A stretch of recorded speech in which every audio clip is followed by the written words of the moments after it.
Okay, we are back. So, Oh, we got flags now. I like it. sweet. Yeah, that's kind of nice. Are they 1Ks? Oh, no, I'm talking about the flags next to it. Oh, those flags. Oh, I didn't even see that. I thought you meant the flags on the table. Pretty sure there are 1K flags on the table. But yeah, John Hewitt. I think he. Yeah, he took 10th at the main event one year, right? Yeah. Really? 2010, I believe. I rememred that because I remember that he was Costa Rican. That like stuck out to me. That's cool. Really? That's awesome. Yeah. I did not know that. Looks like, looks like the cameras are looking around. Okay, so the issue was with the delay being sent to us. So we scrapped that, and we're now just sending the delay to you guys. So the downside of that is that we won't be able to interact as well with chat. But if you guys have any questions about any hands that you see, send them to us. We'll see it after the fact, and we'll reply to them as we have time. We should have plenty of time. These hands play somewhat fast, but not too fast. I don't know why the camera is looking up instead of at the table. So it looks like we have a hand that's being played out. Looks like there's. I have no idea how to pronounce this name. Janaya? Janaya sounds right. Janaya sounds right. Yeah. We're going with Janaya. Janaya with the 8-8-3-3 double suited, which actually is a reasonable hand. Yeah. You know what I was saying before about like you want your total hand to have reasonable playability. Like 8-8-3-3 with double suit, that is a well connected playable hand. You're gonna flop a set a reasonable amount of time. The only issue is that it's not really a hand that wants to be played multi-way.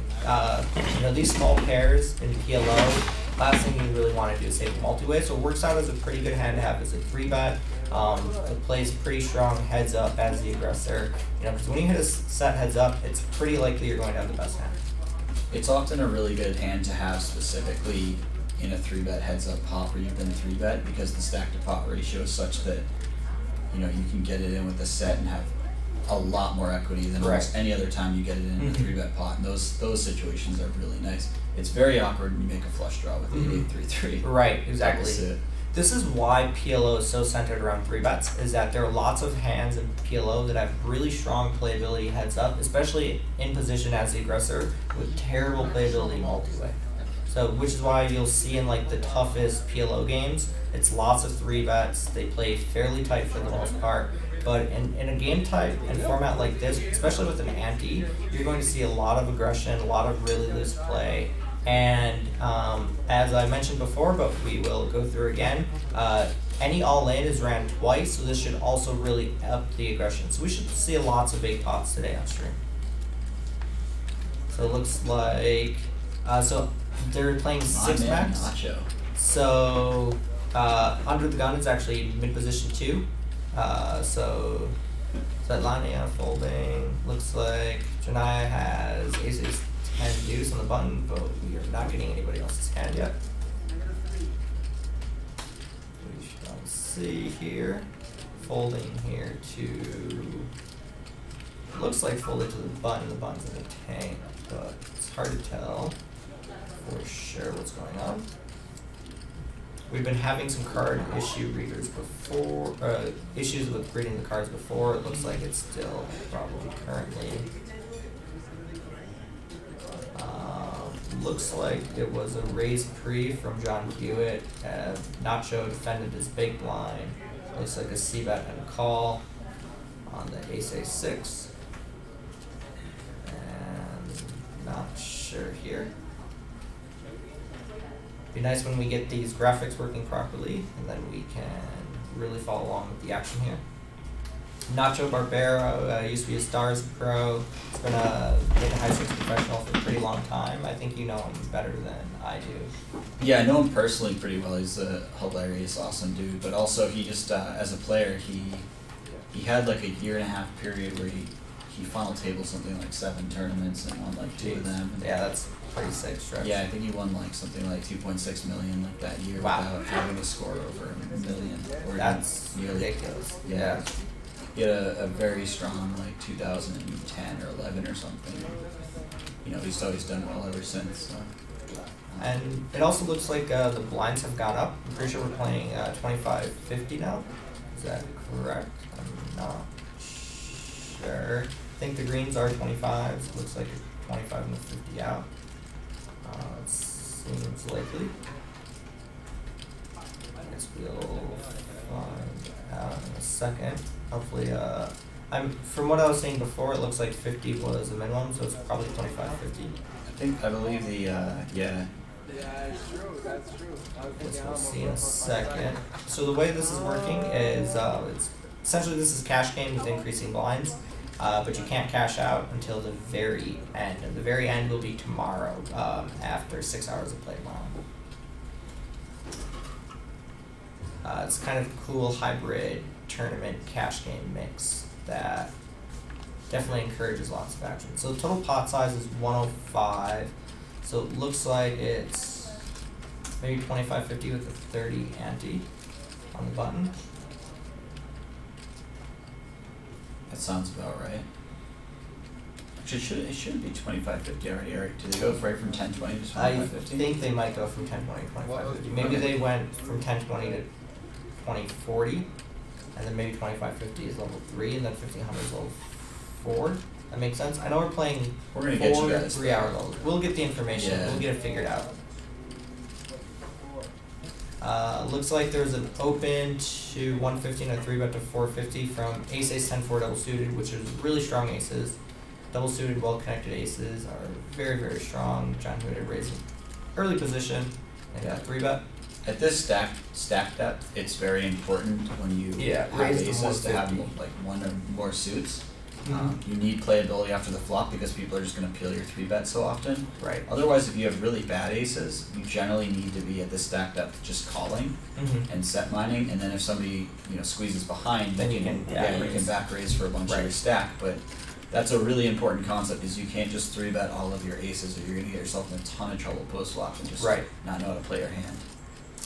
Yeah, that's definitely something that people tend to make a pretty common error in, is overvaluing aces. They go, oh, I have aces, this is a 3-bet, and they auto 3-bet it without thinking about what playability their actual hand has. Like, yes, pair of aces is a strong hold'em hand, but what other connectivity does it have, and what type of playability is it going to run into, when you're against someone who's has a strong enough total hand that they're opening and then calling your 3-bet with. You can't just go, oh, I have aces, and just put chips in blindly.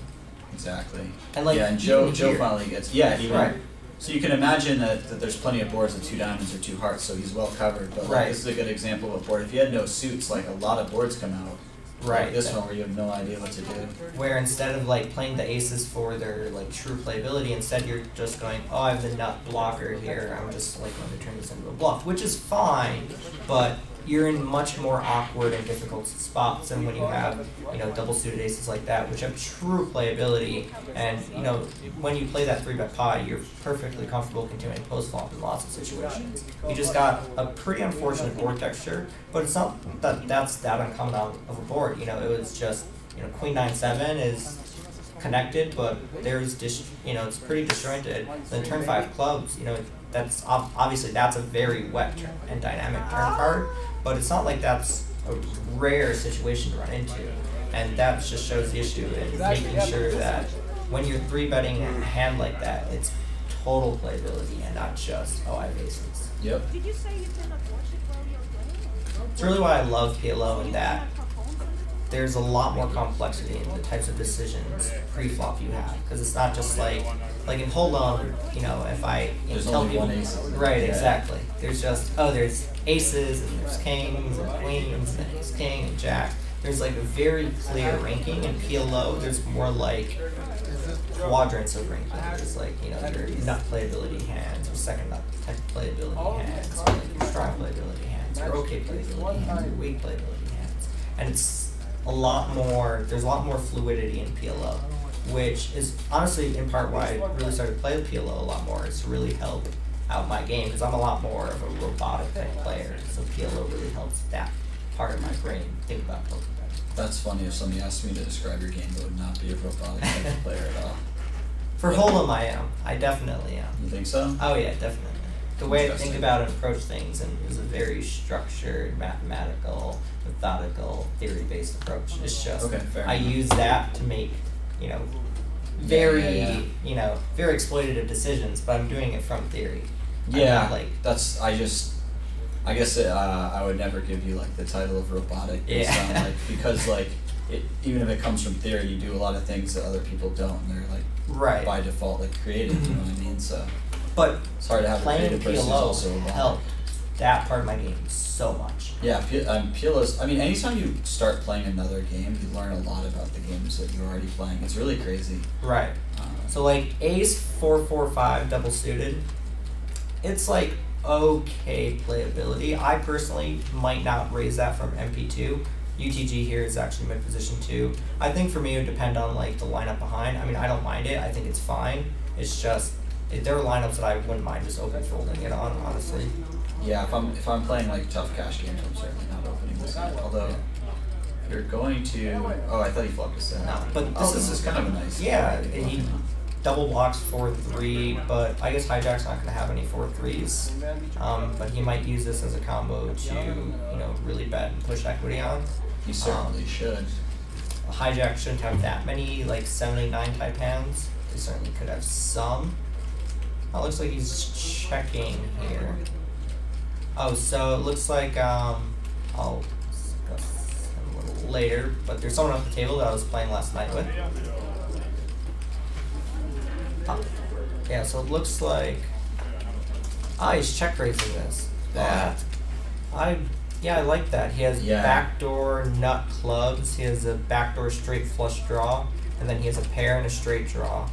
And anytime Janaya here doesn't have like 7, 8 type hands, like if Janaya just has like queen queen, like king queen queen or something like that, he's going to get a reasonable amount of folds. Well, specifically too, what happened here was he identified that Janaya is going to attack this board a lot because he's like, oh, it's better for me, even though it's not really better for him. It looks like it might be better for him, and so he's got a bunch of stuff like jacks and queens that don't want to go with free cards, so he's going to bet all of those, and then so he's like, if I'm going to c-bet anyways, I can check raise, get him to bet almost similar range to what he has, and I make more money when I get my check raise in. Right, and on top of that, like if I have kings there and I get check raise, I am miserable unless I have 7, 8 to go with it. So that's a really good spot to leverage. Yeah.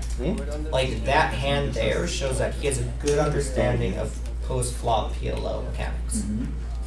So I played with 4C here, Joe. He's a long-time PLO cash game player, plays on ACR regularly, plays tournaments and stuff on there. Oh, cool. He was playing some pretty big games down here. I thought his game was very good. He was tough to play versus. Is his screen name known, or should we not say? It's probably not that known. He's not a very well-known public guy. He said he likes to like it that way. His screen name if we Probably not. We'll just. There's certain things where like like if I know someone's like very open person and talks about that stuff, then I don't mind talking about it. Yeah, like, of course. Your screen name's pretty well known now that you're a streamer and stuff. Yeah. Someone asked me what yours was, which is one of my favorite screen names on ACR. I'm a big fan of it too. Then then I'll tell it. But like if I am uncertain as to whether or not how public they are, I prefer not to say, just out of politeness, honestly. Guys in the chat, I want to point out to you right now that we're on a 15-minute delay. So if you throw in questions, try to aim them to be questions not like, what would you do here? Or like, hey, the hand was this, what would you do? So that we can better understand what you're asking about, because we're not going to see it until 15 minutes later. Additionally, we'll try to interact with the chat as much as possible, but having like an ongoing conversation or whatever will be very difficult. The password is Cage PLO. All one word, all lowercase. So Joe Williams here with Queen Jack 10-8. Like this looks like it's a strong hand, but honestly it's only okay. He doesn't have any suit. The 8 is a fine card. Like here he hits connects with the board texture to some degree, but he really doesn't have playability on this, and that's kind of the issue with the hand like that.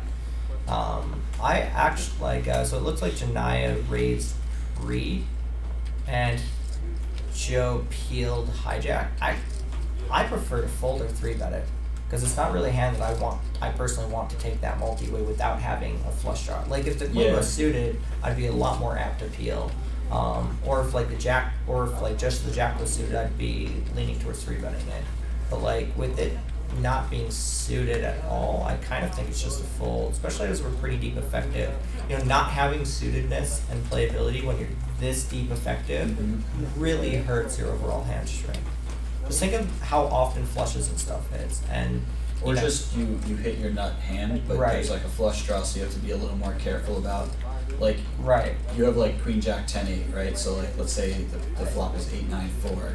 That's like a great flop for our hand, but if it's 8-9-4, you know, 2 diamonds, and you don't have a diamond, we have to be a lot more careful because all of the pair plus flush draws have us in worse shape, and all of the like, straight draw pair, whatever, that have a better pair than us have us in worse shape if they have a flush draw. It just makes our hand look that much worse. Right. So essentially, the TLDR of this conversation is it's okay to be tight in PLO pre-flop. Like a lot of PLO is about making sure you have a good playability hand pre, and then leveraging that playability post. So it's about being kind of on the tight side pre, but really hammering the aggression post in good, controlled, consistent manners. Like Janaya's check raise on that deuce 5-6 is a great example of a well-played PLO hand, and using the concept of playability pre and post really, really well.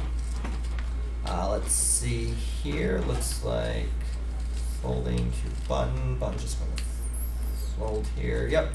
Small blind just going to complete. It's pretty rare that you're going to see that many raises here, blind versus blind. I think stylistically, some people will just like maybe raise most of the top 20%, but you know, honestly, I personally prefer just using a limping strategy. I think it's easier to play post with when I limp my range. 10-5. 10-5-5-4 here. Probably going to lean towards checking it. I guess he is going to stab at it. Hope that his bet just goes through, which is a pretty reasonable option. I think one of the problems is if he checks, like it might be like the better like way to play that strength of hand, but if he checks, he's just like not ever winning this pot, so he's like, I'd rather just bet now and try to win the pot.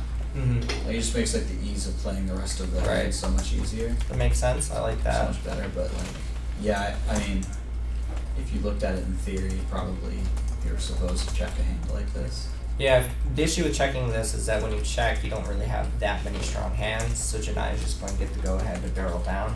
And if you know if he's capable of doing that, then maybe leaning towards betting. There might be some very weird weak hands that he would never float with that he's going to bet down with, like Queen 8 XX. Like he's not going to call a bet with that. But if you check to him, he's just going to go to town on it. And also, there's just no good turns or rivers for a hand. I mean, outside there's of a 5, or a 10. And even the 10 isn't that good. A 10 isn't. It's just not awful for us. So now when he bets, we bet twice actually. No, he check called the turn. Yeah, so even like him betting the flop and check calling the turn, he's still going to lose on this river card a lot. Not the ace, but I mean on river cards in general. Like he's probably going to lose on a 7, he's probably going to lose on an 8, he's probably going to lose on a 9, he's probably going to lose on a queen and a king and an ace. And a diamond. And a diamond. And he might just lose on a blank when it's a blank. He could. Right, exactly. Or he loses even more if he calls and he's wrong. Right. It's a really tough spot, and I would generally just fold the turn because of all the reasons. Because of that, yeah. So you bet flop to deny equity to your opponent and get them not to like do some weird floats on you with garbage hands. Yeah. And then you check fold the turn because of weak playability. Which it seems like kind of weak to like have 2 pair and to just give it up. But it's not like in Hold'em. You know, in Hold'em 10-5 there, check folding the turn would be a huge mistake. Yeah. But in PLO, your opponent just has so much overall equity and overall playability that 10-5-5 is a very weak hand. You have to be pretty confident when you're check calling the turn that your opponent's going to like give up the river, or that you just have some read on them that they're exceptionally weak or something. Yeah, absolutely. Yeah, it does look like we're at 25-50 with a 30 ante. Yep. And we're going to be at that level for the rest of the night, guys. Yep. We've got 3-hour-long levels. Yeah, with a break after every 90 minutes. Yep. So nice long levels for these guys to really like get some deep stack cash PLO in there. Yeah. The ante is just so cool. For anyone who's just tuning in, there's an ante in play, but it has no effect on the the raise size pre-flop. So there's a lot of dead money in the pot that people are incentivized to go after, right? And that's really, really nice because it creates a lot more action. The big blind should be peeling more in heads up spots. The button should be opening a ton. The cutoff should be opening a ton. It should be peeling a little bit more. Wow, Nacho flopping the stone nuts here. Opens a king jack 6-5 from MP2. Goes three ways and just drills it. I mean, Nacho is the stone nuts, so it makes sense that he flops the stone nuts. Svetlana making a pretty typical call pre, having good playability that wants to kind of go multi-way. And notice Nacho is checking this, which I like a lot. I think that, you know, this 7-4-3 board texture is really good for the big blind. And Joe being a pretty strong player, as you see, he's leading here. Yeah. A lot of his range wants to, you know, check raise his board. So Nacho wants to protect a lot of his bear over pair type hands. So he checks it for deception and protect the rest of his range. It's very rare that Nacho raises under the gun and actually shows up with a straight here. Yeah. It has to be like ace 6-5 or something like this. Even this hand, like, he could have folded pre-flop. Yeah, it's kind of a so not a too loose open, but it's definitely on the it's on the loose looser side of things. for sure. But this button ante might be encouraging this type of aggression. Yeah. I mean, without the ante, I would probably not open. Yeah. But With the also, Nacho probably feels like, you know, he can open a little wider because he probably has a close flop edge and blah blah blah. But yeah, I really like the. Yeah, so Nacho's gonna snap it off, and it looks like is that 7-6 and leave a chop. Yeah, so Nacho was free rolling the turn with this flush draw to go with. Yep. Yeah, kind of an unfortunate situation for Nacho where he's at like almost a stone top of his range, gets bet into, and just sees a chop. Yeah. But that really is a lot of PLO, especially when it's not like flush in the flush. When it's these type of things, it's going to happen a lot. The thing is, for Nacho, I mean, it looks not great, right, when the 5 comes off and he chops the pot. But the thing is his opponent, like, let's say, like, I like my spot. Let's say, like, a jack comes off or something, or a deuce, for instance. His opponent's actually going to bet 6-7 here because his hand has a lot of equity. It wants to get stuff like aces or kings or fold. It also, like, could potentially bluff on rivers because it has, like, some blocker type of effects removal. And so in those spots, Nacho's going to make a ton of money. Right. Especially if the big blind is playing really well, yet he's good, he identifies as a board that's way better for him, like you said. From what I saw last night, I think Joe is a very strong player. Yeah, so that seems like a great check back right now. Joe just didn't work out this time. Yeah, that's why I said like the turn is pretty brutal for him because his opponent's going to have lots of bluffs on that texture, even on like a turn jack or something like that. He just got pretty. Yeah, you get in on the flop and you take Yeah. corner. For sure. With PLO, with how close equities run and how hard like certain hands hit different textures, you really have to be thinking about what your range wants to do. And you know, on the textures, like in Hold'em, it matters a lot too. You know, if the big blind offends and comes 4, 5, 6, you can't just blindly bet that, and it's much more sure in PLO. You know, you get super punished for betting those board textures to any degree in PLO. Yeah. Like if you only bet them with the nuts, you get punished. If you bet them too loose, you get punished. If you bet them too tight, you get punished. That's why it's a lot about thinking about what am I opening here? What's this playability look like? How do I want to continue? And Nacho's very aware of that, checking back that board texture. Looks like Joe's raising to 150 on the button. Nacho has a very defendable hand with the king 10 and 10-5 suited king. It's definitely a pretty strong hand for big blind. It's a pretty reasonable board texture for him. He can very happily defend. There will be some awkward turns for him for sure, but he definitely has strong playability with backdoor flush draw.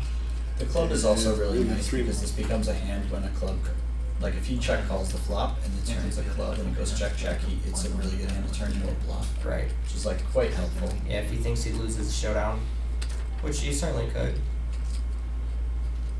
I mean, you could just, against a lot of players, if it goes check check on the turn when a club comes off. It looks like he's using this as a check raise. Yeah, he check raised 150 to 500. Alright, well, fair enough. Yeah. I mean, he's blocking some flush draws and had backdoor blocking top hearts. set. Yep, and blocking top set. And his hand has fine playability, but it's not like it's great playability. Yeah, so yeah. just like leveraging your opponent out there and taking it down, that's a wonderful result. I don't mind it at all. No, that's great. And not just showing his shots super early, like those were two very well played hands. Yeah.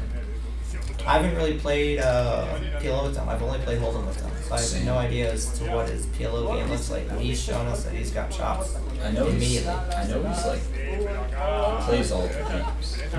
I know I've seen like mixed game tournaments and stuff like that. So I know he's he's able to play all the games, but I didn't know where he got PLO Right. specifically. Yeah, this table should be very interesting. I mean, I don't know who the 3-seed is, but he looks like he can play. And Svetlana also, again, I mean, I heard Peelin's ace queen jack 9 shows a good decision there. I guess as this table builds out, I'm sure we're going to be a lot of really interesting little situations. Especially like Nacho opening that king jack 6-5 shows that he has a willingness to play pretty loose, which, you know, this is a perfect game type to play really loose in. You know, this format with the ante, with 6 max, plus the nature of this is that you're playing a cash game, quote unquote, but you only get those chips as if you make day 2 and end day 2 with chips. Yeah. So you definitely need to build in this section, so it definitely encourages lots of action. I'm actually quite excited to watch tomorrow and see what the With the changes and styles. yeah, well, I just want to see how far the lockup of win factor Right. goes with certain players, and Yeah, people who got in for $55, they're going to be really trying to lock up that win. And then the guys who are used to playing these stakes are probably going to be really hammering them. yeah, like maximum hammering because they know that they might get away with it too. So Federico Q opening to 150 from hijack. Might not have read Nacho's hand correctly because it shows that he had ace queen jack 4 with 3 clubs, which I would expect him to peel that pretty often. What position was he? Small blind. He had enough flush. Yeah, he had not flush. Interesting. I mean, I Yeah. could see folding it, but it's pretty tight. Yeah, for sure. It's so like he's like because he opened loose, I'd expect him to peel a hand Yeah, like yeah. that there. Stylistically, you'd expect. Yeah. Like if someone folds the first, you'd expect them to fold the second, but when they open the first, you'd expect them to peel the second. Mm-hmm. But PLO is a lot about leverage, so maybe he might be a little bit tighter with what he peels and a little bit looser with what he opens, which is a very reasonable and common style to see. Yeah. Also, you open from under the gun, you have the benefit of having quite a strong range that Right. you can represent certain hands. Even and if you're peel opening from the straight small lines. lines, right?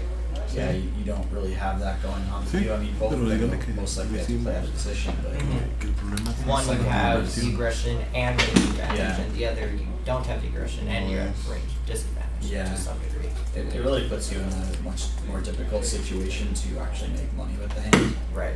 And that said, it's a reasonably strong hand.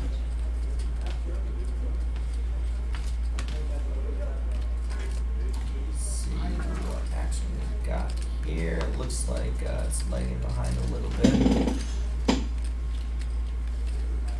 unfortunate to not have graphics the entire time, or to see the whole table the entire time, as we can't really see what's going on that well. Let's see. Here we go. Looks like folding. Okay, so MP2 raises to 150. Small blind Jack Jack 9-7 with 3 hearts. Pretty standard peel. And we are seeing the flop. Jack Jack 9-7 is, it's a reasonable hand in playability, but you're often going to see textures like this where you just check fold on. Looks like Janaya checked back though. Like, even though we this turned it is a hand down. that I would not play if there weren't antes in play, Right. for sure. Yeah. It's quite close with antes, maybe Mhm. a little loose, but don't really falter For wanting to peel it, because it's like Yeah. it's pretty connected. The extra hard is pretty bad for us. It makes us less likely to hit flushes.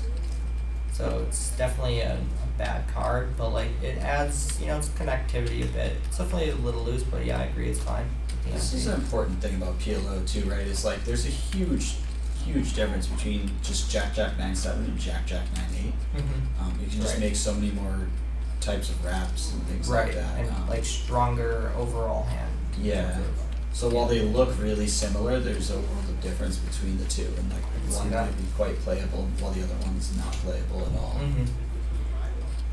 Yeah, there's a lot of little things like that that really give pros and PLO such a huge advantage on recreational players. Because that's something that's not very obvious, and not Yeah. something that, I mean, yeah, people might think about it a little bit in Hold'em, but in Hold'em it matters a lot less than in PLO. Yeah. In PLO you hit straights and stuff so much more often, you hit these big draws so much more often that having that connectivity is so key in terms of playability. No, those are the things where if you're not like kind of in the lab, Yeah. working on stuff and looking at how hands play out on certain boards and doing your due diligence, You really get punished for you it. might not figure that out. You know, Yeah. it's tough.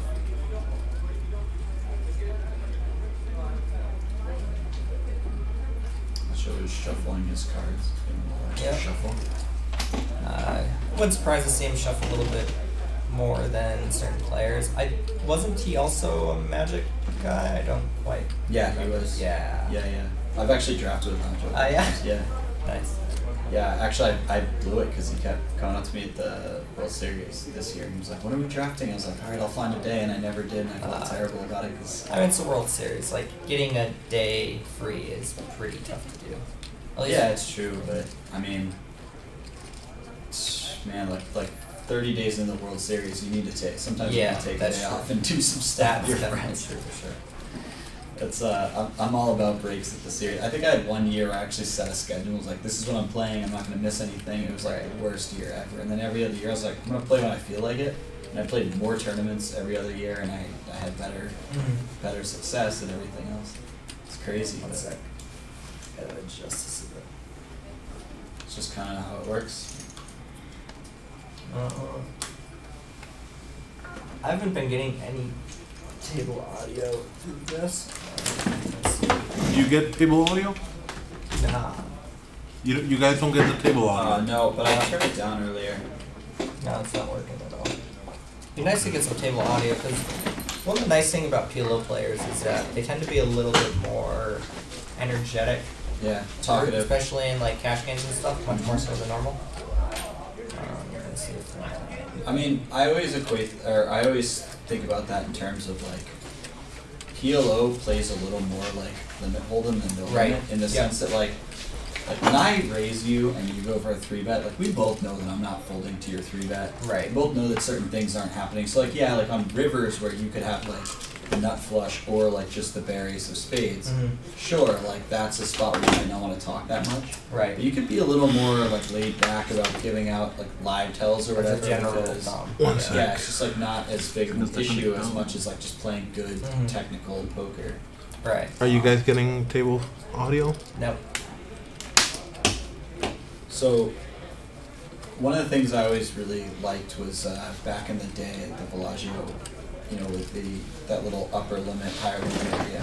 You have like 2 games of low limit going and the next game in the back, and then there's always be like one limit game. I think it was like 1 or 200 during the series. It was like 2-400, and it was the most fun table in the room by a wide margin. Everyone was drinking, everyone was like talking, everyone was like talking trash, but like in a friendly way, and just like laughing and making jokes. And it's like because like you don't have to worry about giving away live tells in a game like that. Like Pretty rare to do that.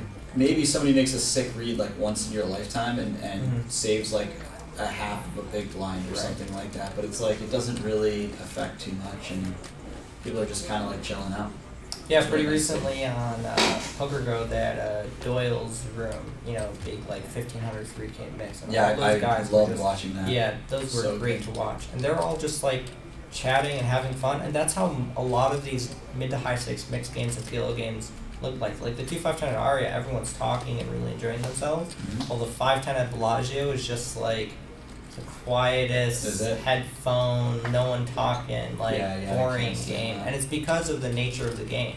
Like PLO, like when Janaya here opens a button and small blind or big blind 3-bet, he's not folding. Like there will be a couple of folds, but he's not going to fold the majority of his opening hands, and he probably already has a pretty good idea as to what he's going to be folding anyways. So he doesn't need to be paying that much. You know, he doesn't need to be giving like everything to it. And on top of that, type of people that are attracted to this type of game just also tend to be a lot more talkative and you know fun having type of individuals. Type person looking for a little variance in their life.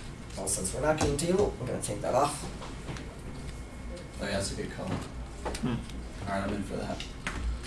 Yeah, so I'll fix it during the break. okay.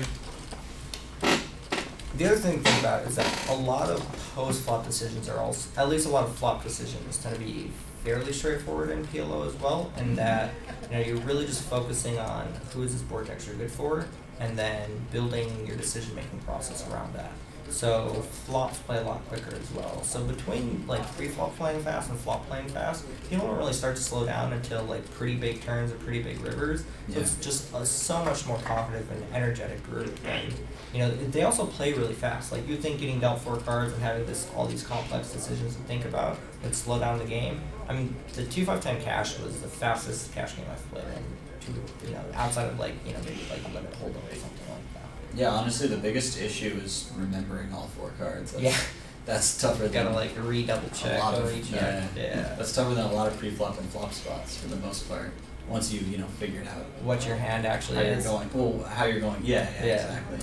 Once you figure out how you're going about different flops and pre-flop spots, looks like this. Oh, did he like flick it under there or something? Yeah. Oh, Nacho had aces. I see that. So Nacho just defend the big line with his aces instead of 3-betting against the button.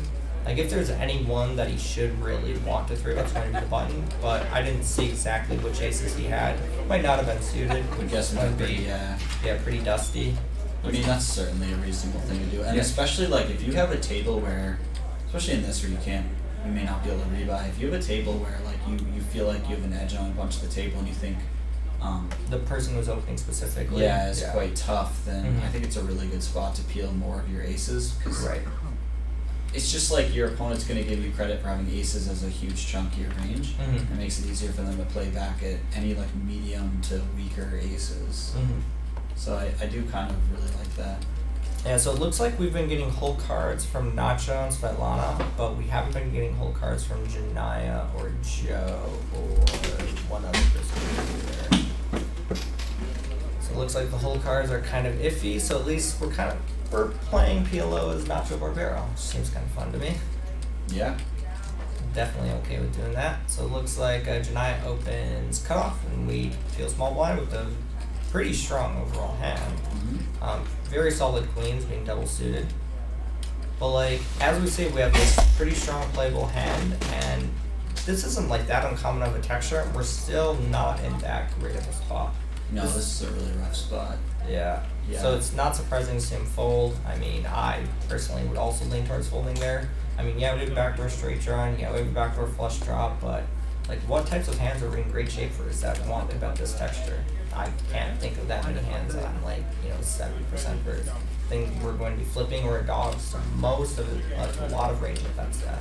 The problem too is when you could balance by check calling a lot of your really strong hands, but when you check call, your opponent assumes that you don't have certain things like pocket jacks always. Right. And so they're going to barrel the turn very frequently, and when you start putting more and more hands in your calling range that are just one pair, they're all hands that have to fold on almost every turn.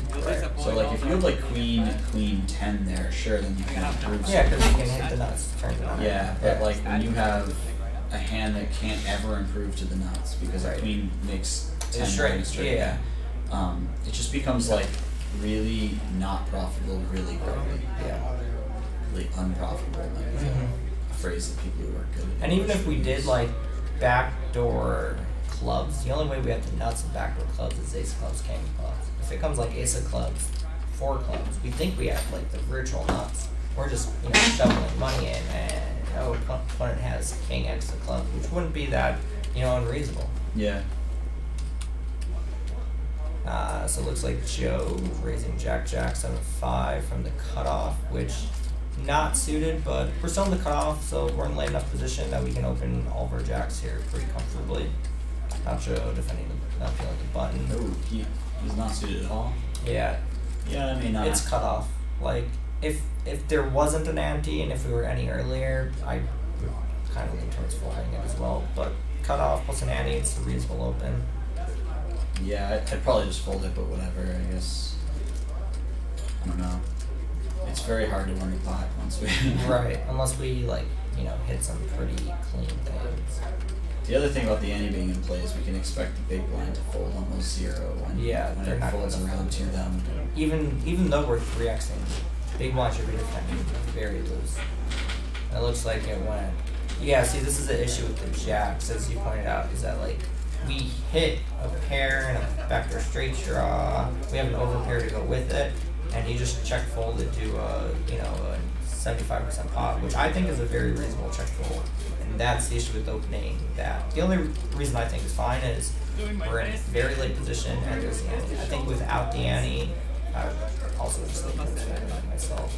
And with the ante, it's obviously it's not a wonderful open because like that texture wasn't that bad for us and we still had to check fold. Yeah, also when you get 3-bet, you can't continue, and yeah, like I don't know, I've been playing like PLO games a lot more with like stronger players, so it's like tough because I've been playing in pretty tough games. You have to be very conservative about your opens, or else you just get kind of owned. Yeah. So that said, you know, I tend to just be okay with like whatever opens, but I would probably lean towards not opening there because it seems like not many good things happen. Obviously, you can have like. Also, this table just seems pretty strong overall. I mean, Nacho's playing well. Yeah. Joe's playing well. Yeah. Jania's playing well, and I know 2 seed over here. I didn't see his name again. I was playing on it.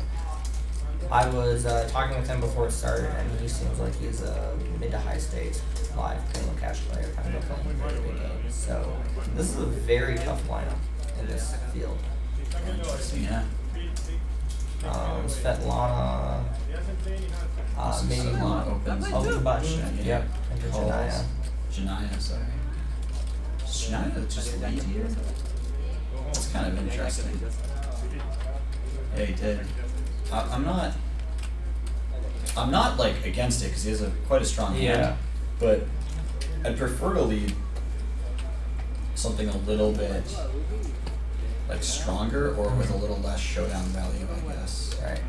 Like I'd rather lead like wraps and then like top 2 or better, something like that. I don't know, but maybe this is a great lead. It doesn't matter because now we have top 2. Yeah. This is sick. This is a really strong hand at this point. Having top 2 and an up down straight draw.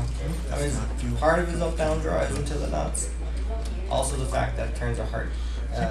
But we still have a very strong hand. And he's just going to bomb it and take this down.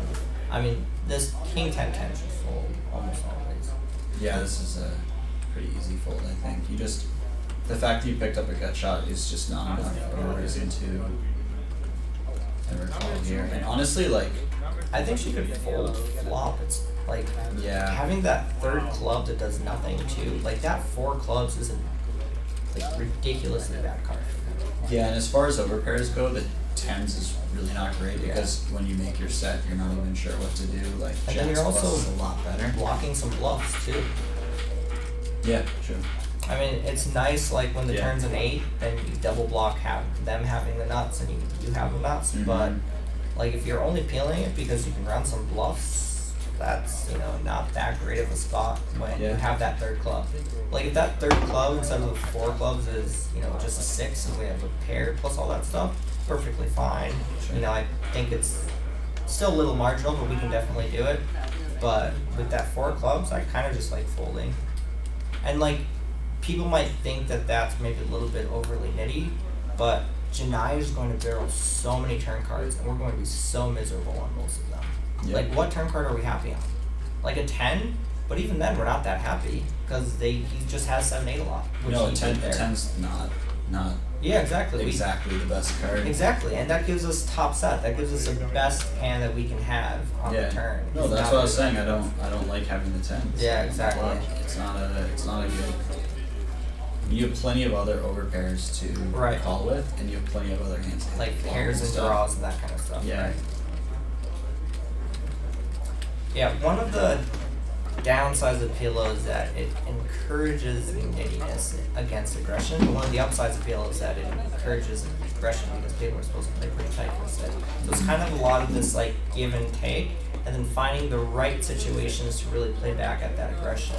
And that's how you build up and play against really good players. But, you know, these weaker games that can play really, really aggressively is where you tend to have a lot of fun in PLO, where everyone's playing a ton of hands, everyone's going really hard. That's when, like, PLO can really show its interesting side, playing games like this. It's like Janaya is going for a raise here. That's just a pretty reasonable hand to be playing as a defense candidate. Yeah, for sure. Yeah, this Federico guy. Unless it gets 3-bet, I imagine he's going to peel. Yeah. Janaya peeling button. And Nacho. This is fun. I like not seeing all the hands. I like Yeah. guessing what people have. Where we get to kind of play with whoever we get to see and still get plenty of information and get to, you know, join in with different guys. How many entries in the PLO live? Last time I heard was 30. So It was 30, yeah, so probably maybe 31, 32. And a few people are in for multiple buy-ins. Right. I know Gross Spot had two starting stacks. So it's definitely going to be way above 150K total prize pool. The 399 is Nacho. We just flopped straight dusts. But he is leading this. Yeah, this is a really interesting lead. Unless we have his hand wrong, I'm really surprised. Oh, King it checked. 9-9. Okay, and it checked around too. Yeah, hand check. Yeah, that's a lot less surprising. Yeah, that's a reasonable hand to lead then, I suppose. Is it a flush that got it there? Huh. Yeah. Still. Well, I mean, he's just like if no one else has a 9 ever, and maybe they have a few flushes, but he can bluff river really big and be blocking top boat, like the turn boat. Like when you think about like the hands that check back and then continue on the turn, like the one hand you're really worried about that like is the most likely to call 2 streets is pocket kings, right? Like some flushes, like the nut flush may call down or whatever, but when we block that, it makes it more reasonable to bluff, I suppose. Right. It seems better. So it's not like betting turn to bet for value, take a showdown. It's betting turn to run bluffs on certain times. Yeah, I mean, I would imagine like less than 20% of the hands that call him on the turn, he's doing well against something like that, for sure. It's a great way to think about that spot. Yeah, So yeah. You've definitely played a lot more PLO cash than I have, so I'm not as used to these deeper stack situations. I'm much more used to like sub 30 big blind. Yeah. Well, I mean, given our 2 records in PLO, I'd prefer to have played more tournaments. Yep, PLO tournaments have been very kind of good. What's going on? We are watching the PLO cage with some pretty great players here. Been seeing some interesting hands and some very well played hands, honestly. Not that surprising for 5K, but this tournament does have a lot of satellite players, and honestly, based off like how well everyone's playing here, I would expect this to be one of the tougher tables in the field for sure. So it's great that we have this on stream. What's going on with you, Cubans? What do you got going on over there? Looks like Joe Williams on the button, raising threats. Nacho calling King Queen 10-5 with the suited King Queen from the small blind. Svetlana calling the defending big blind. Kind of surprised that he's peeling this. This hand and not the other one. And not the other one. Yeah, I was thinking the same thing. I mean, they're pretty similar in playability. This doesn't have the club, but that also had the nut draw and ace queen jack instead of king queen 10. I think this one might be able to make more wraps, I believe, but really? more wrap. Yeah, but like you lose sense. making the nut flush draw, which multi-way is really important. Right. So like, I don't know. It's definitely interesting when you show that one and not the other. Yeah, for sure.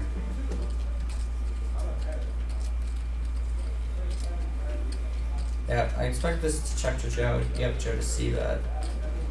And Nacho almost certainly defending here. Yep, calls 250. Spent a lot of fold, turns at 9, which is a reasonable card for us. We pick up some added equity. And our opponent's probably going to barrel a lot. Block kings and queens. So I'd expect this to go bet, probably call. I don't know how Joe's been playing. Nacho has 3 hours of more information on him than we do. Yeah. So I think if Nacho folds here, he probably thinks that Joe's playing pretty tight. So this is actually like a flop that I might consider folding as Nacho. I know we probably are over folding a little bit, but You think not having backdoor clubs or anything like that?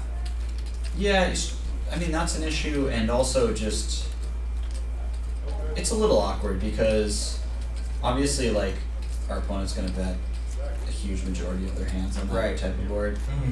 But we do have to contend with like being in really bad shape for almost every overpair, Right. and we have issues with the big blind behind having a deuce. Right. The button can even have a deuce. Yeah. Like, he's opening the button, he has plenty of hands with a deuce in it, so like we are in pretty terrible shape a decent amount of the time. For me, if it's, instead of it being 10 deuce deuce, if it was like 10-4-4 or 10-6-6, I'd be a lot more apt to just fold. Yeah, for Like, sure. definitely. Yeah. I mean the deuce is obviously like the safest of the trips, but yeah, I don't know, I would wonder how much he's actually making from, Right. if he is making money, it's probably very little. Right. But I mean, that said, if you have any sort of idea of how like the player on the button's playing in any way, If you think he's just going to stab 100% there, which, I mean, from me playing with Joe, I think that he's probably going to be stabbing a very high frequency. So I think it's a very reasonable appeal. yeah, you have some backdoors and stuff as well in case you're wrong. Right. Looks like Federico had opened, and we have a new player, Daniel S. I have no idea who this is. Dan Stavilla. Stavilla. I have not played with him before. Looks like he's gonna get funky. Yeah, that's Ooh. a 3. Let's It's go like Dan S. 5.5. And it's 10K, so this is we have a new table chip leader here with over 10,000. And he's 3-betting an EP open. No, MP2 open. Is that a 4-bet? That's a 4-bet on it. Oh, he was matching pot. He potted and then ace 10-9-8 double suited. It's a pretty reasonable 3-bet candidate. You know, the suited ace with the 3 connected cards is really strong overall playability. And 3-betting this type of hand from the big blind makes a lot of sense. As I mean, if you think about this, this is like equivalent to like medium strength aces kind of, or like weak aces. Like it's a strong overall hand for playability. And if you're going to have, you know, big blind 3-bets, using a hand like this is perfectly reasonable. So it looks like he 3-bet, now he's peeling. I wouldn't really expect him to ever fold to this 4-bet. Looks like Federico's using just pure blockers. So Whoa, 4-bet. Federico. He is really going for it here. Yeah, this is some street stuff right here. This is straight. I expect to see aces like always. Notice like when he these 4-bets. hands run very close together in overall equity. Yeah, that's the nice thing about 4-betting here is they're gonna give you credit for aces. Yeah. And then you just have this weird other hand, but I expect this. You just see jams. yeah, actually that's kind of great that for himself that he just led jam because now Federico's actually in a really. Oh wait, he has top and bottom. I'm sorry. Yeah. Yeah, he's probably Federico's not gonna happy, fold. but he's not folding. Yeah. As you see, like he knew he had to put it in. He was just like, I really don't want to do this. Yeah. And then he's gonna see that he's in So very Dan good looks shape. confused. Dan's like, why do you have that? The ace king 9 is really going for it. He's just like double, like blocking kings and blocking aces, which makes sense to use, but our opponent really isn't. Ooh, drills it once. So this tournament, they run it twice always when there's an all-in, and this is why to try to, you know, PLO already plays super big, and PLO with an ante plays even bigger. So to try to give people a reasonable amount of play, they're having everyone run it twice. The upside of this is that I bet that part of the reason Federico is willing to take this spot is that, so maybe he's played with Dan S before, maybe you've seen him like make these aggressive 3-bets, maybe he thought he had some full equity, but also, you know, if he gets his hand in the cookie jar, he gets to run it twice and gets to realize his overall equity more often, so he's still in the tournament more often. That makes people a little bit more willing to go for it in spots. I wouldn't expect pre-flop like this as much, but it's great to see that he's willing to go for it this hard. We're going to see a lot of interesting hands with Federico then, especially with Dan S being willing to take that 3-bet, which is a really good 3-bet candidate, and Federico just trying to go after it. There are going to be some really cool spots that occur because of this. Absolutely. I mean, that was a really sick spot to go for a 4-bet when it's the guy's first hand at the table. I imagine they have some history or something together, but must have history. That's like, I mean, that's a hand that I would basically never consider 4-betting anyways. Right. And then to just do it against a player who hasn't played, didn't see him play a hand yet, it's just like... That's super. That was pretty epic. Yeah, definitely. So you slip and say, 15 minutes, crazy. Yeah, the issues that we've been having, tech issues all day, should be fixed tomorrow. We have issues with the thing that sends to our computer the delay. Everything else is working pretty well. We're also getting some tech issues with the cards, so we're hoping that for tomorrow, everything will be completely and totally fixed. At least the delay to us will be fixed, and then we'll be able to interact with you guys in real time, and hopefully they can get these card issues fixed as well. That would certainly help a bit, but honestly, I don't care if I see all of them. Just being able to see some and playing each hand with the players is kind of fun, and you're being surprised by that. Like, if you told me what does he have as a 4-bet, telling you his aces. I would have put so much money on him having aces. Oh yeah, exactly. God. Or at least like, you know, very wrong. ace 4, 5, 6, you know, like an ace blocker with some like mid-play ability. Like, you don't really want like ace, king, queen, jack. You want like ace with like that middling play ability, or like just pure the mid-play ability, like 5, 6, 7, 8, something where, you know, when you get called or when they jam and they have aces, that you have equity versus it. You want to, like, with ace, king, 9, his opponent has aces, he is screwed. He is in awful shape. That's like one of the few spots in PLO that you're actually in bad shape. It's really tough to be in that bad right, shape. exactly. So that's why I wouldn't use that type of hand. I would prefer to have like 5, 6, 7, 8 plus information on my opponent. Well, this begs the question: you think he was calling his opponent jam? I don't know, honestly. I would, like, if I had that and I got shoved on, I would expect my opponent to always have aces, and we're like, what, 20%? 80? I bet we're a little better than that, but yeah, like, we need 2 to 1. I don't think we're ever 33. Yeah, we're definitely not 33%, unless our opponent has hands that aren't aces. Oh, this is, I thought it was a pretty action. I thought, Svetlana had king jack of clubs, but it's king of clubs, ace jack of spades. Still, this is a great board texture for Janaya, flopping a gutter ball straight to the second nuts and having the nut flush draw. Yeah, it's a really nice flop. Looks like Svetlana had 3-bet pre-flop with a very, very good hand to do it with. And is now c-betting pot. This is a surprisingly large continuation bet. I mean, she doesn't have that strong of a hand. Like, her overpair here is not that good of a hand. It's fine. Yeah.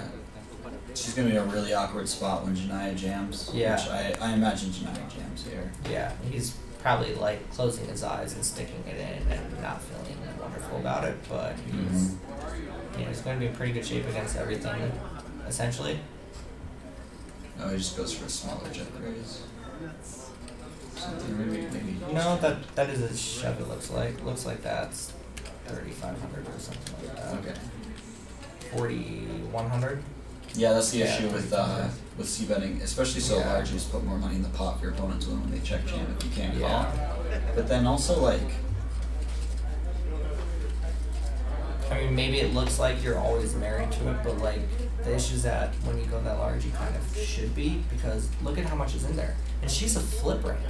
She's a flip against Janaya, and you know she's probably going to lean towards folding, and that's a lot of money and equity she just gave away. Yeah, I was just thinking about the fact that she may be able to call off blocking aces and kings herself. Yep. Means that you're just like not up against. You could be up against like Set. or like you could be up against like queens with like the queen, you know, like ace queen Right. flush draw, or king queen flush draw, or something like that. Well, she has a king of clubs in her hand. Yeah, so like she's actually blocking a lot of the hands that she's in really bad shape against, Right. and she might be up against draws a lot. And like sets are somewhat rare. And having Jack, she double blocks 8-9 from getting there. Which is kind Yeah. of nice.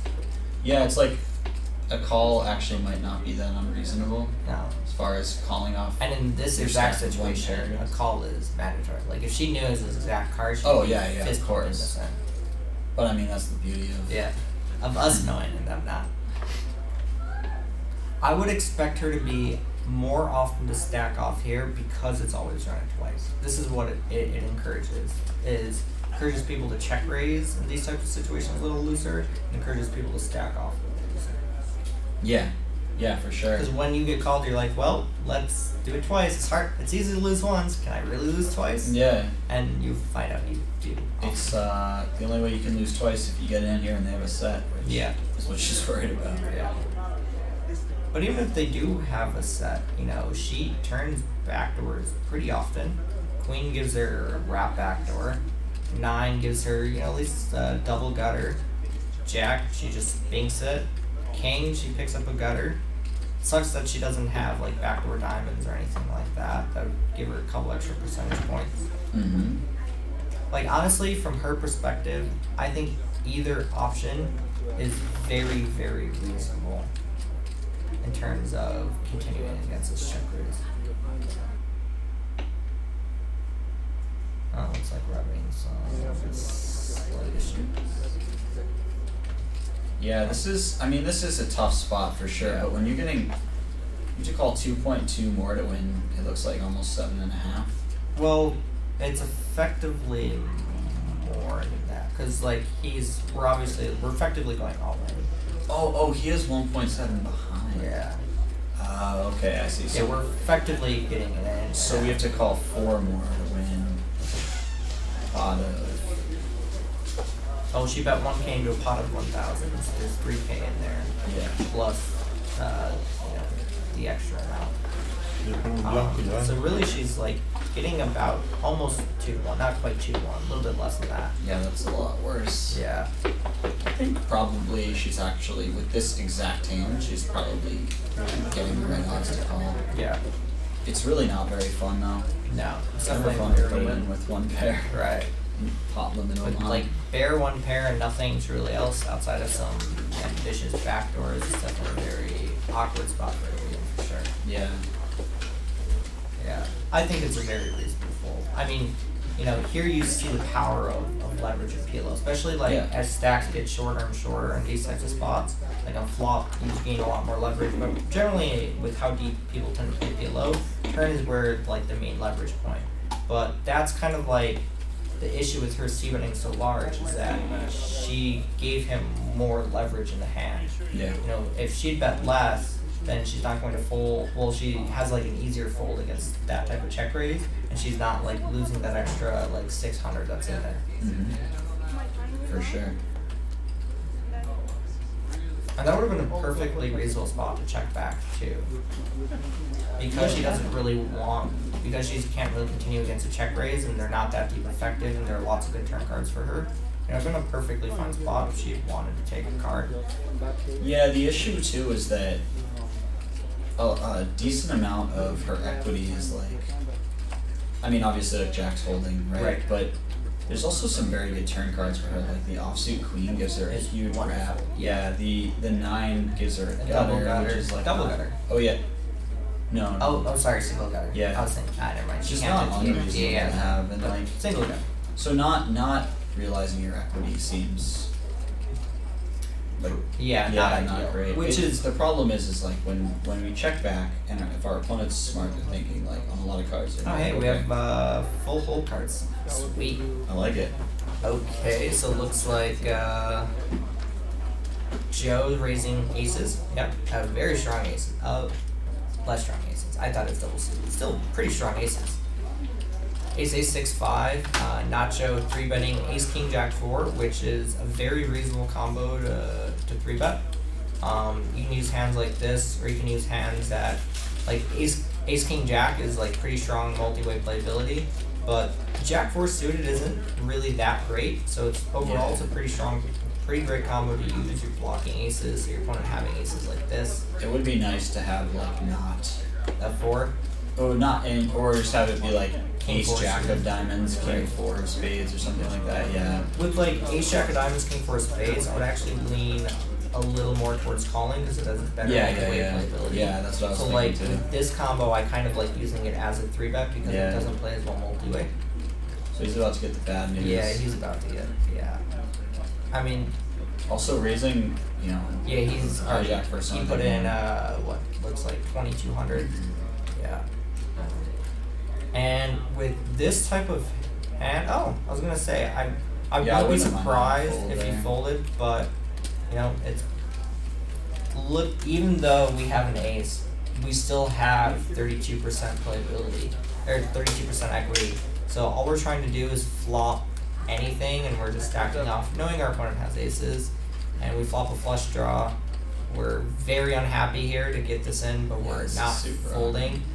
And we're going to get the great news: our opponent does not have the nut flush draw, or something better than us. So we're pretty live. We get 2 shots at this. Now it's pretty likely it's going to end up in a chop pot, and this running it twice is, I'm sure, at least to some degree, why Nacho is a little bit more willing to peel, because he gets to realize his equity a little more often. Ooh, and he got 0 of that. So ace is holding there. It's very unfortunate for Nacho to not get any of that to any degree. Yeah, that actually only happens like less than half the time, I think. Yeah, Joe has 66%, so it's it not happening twice. Yeah, so it's about half the time. It's gonna happen. That's unlucky. But Joe Williams here winning a very massive pot, $8,000 pot, and that's not chips. I mean, it's chips, but it's also dollars. Like, yes, this is a tournament, but really it's a cash game. And if these players can hang on to any chips at the end of tomorrow, which is 6 more hours of play tomorrow, then they convert those chips to straight cold hard cash. So Dan S here with the most chips, 10.7K. Joe Williams on the second most at 8,000. I don't think Nacho has his gold chip back, so it looks like he just has that 2K. Can't tell, he does. So Nacho does have an extra 5,000 there. So we'll see at some point. Nacho will probably top up, or will just rebuy back in with that 5K. I would expect him to just rebuy back in. You know, maybe if he has like the right position on the 2 bigger stacks and they're playing heavy right, or maybe he might top up early to try to take advantage of that. Yeah, But I think he's like, I think I just saw him here on the table. I think he might be figuring out he's got what we want to do here. Jueguen la mano. Jueguen esta mano. We might see him top up in a second. I can see him going either way. I personally wouldn't top up as him, Yeah, I don't think I would. because I just love the idea of spinning it. Oh, he did? He just Okay. bought it? Okay, so we did just top up. I'm more of a nit in the sense that if I have the option between the two, I love the idea of turning that 2K into 6 and saving that 5K back. Because like, when we bind for this 5, you know, especially as, today binds aren't going to go up again, but you know, this game is playing very big. It's pretty easy for when we add on that 5 to just lose a 14K pot to, you know, the other really big stacks. So maybe he thinks that some of the bigger stacks are playing weaker, and he has a really big edge. That'd be a perfectly reasonable reason to do it, and he's definitely decided to go follow through on that. I personally prefer saving it, because if I just get into a cooler situation, you know, I'm done. That's it. I don't get the opportunity to play also, again. when just the nature of PLO, like people, when everyone's really deep, people can open different types of hands. Right. And so you get to take advantage of that by squeezing a lot wider. That People, makes sense. like you can squeeze a lot wider and be profitable doing so, and then you create these scenarios where, like, let's say, you know, early position opens and there's 2 callers, and now there's 450 to like 525 in the pot, and 2K, like you can squeeze a ton of hands, and if you get it in and under the gun or the position re-isolates to keep everyone else out, Right. like you're gonna realize more equity than you need. Exactly. And so you just have all these like naturally profitable spots you wouldn't have had before. So you just have to weigh that against like How much being bigger really your deep edge with is. people. Yeah, if people aren't that good at deep and you're better at deep stuff. Which we've Yeah. seen Federico really willing to go for it, and we've seen Dan S also really willing to go for it. So between those two, it's definitely a very action-filled table, and he probably just wants to take advantage of that. Mhm. And you can do so pretty well on the medium-sized stack of 2K you would have had 40 bigs, or maybe he's a lot more comfortable with deeper stack PLO, and that's why he tops up. Yeah. So apparently Dan is the biggest cage winner to date for about 43K. So I guess he's kind of a bit of a boss when it comes to the cage. Sick. Yeah, thanks for that info, Fat Train. Nice little niche he's carving himself Yeah. out here. He's already on his way to a nice little score here. Yeah, I mean, he could be on his second bullet already. I'm not uncertain. I mean, his ace 10-9-8, I think he played perfectly. Federico was one who got, really went for it in that hand. So Yeah, that not was. unsure as to, whether he is on first or second. Could go either way. Yeah, I mean, you could make the argument that if you really know your opponent, right, and like you think he just always cold fours the aces out of the big blind, you could consider possibly folding because your hand's not doing that well versus aces, and also you don't get to always realize all of your Right. equity. But I mean, he doesn't know this guy. I think he couldn't have done anything different. Yeah. With his hand. So it looks like Dan.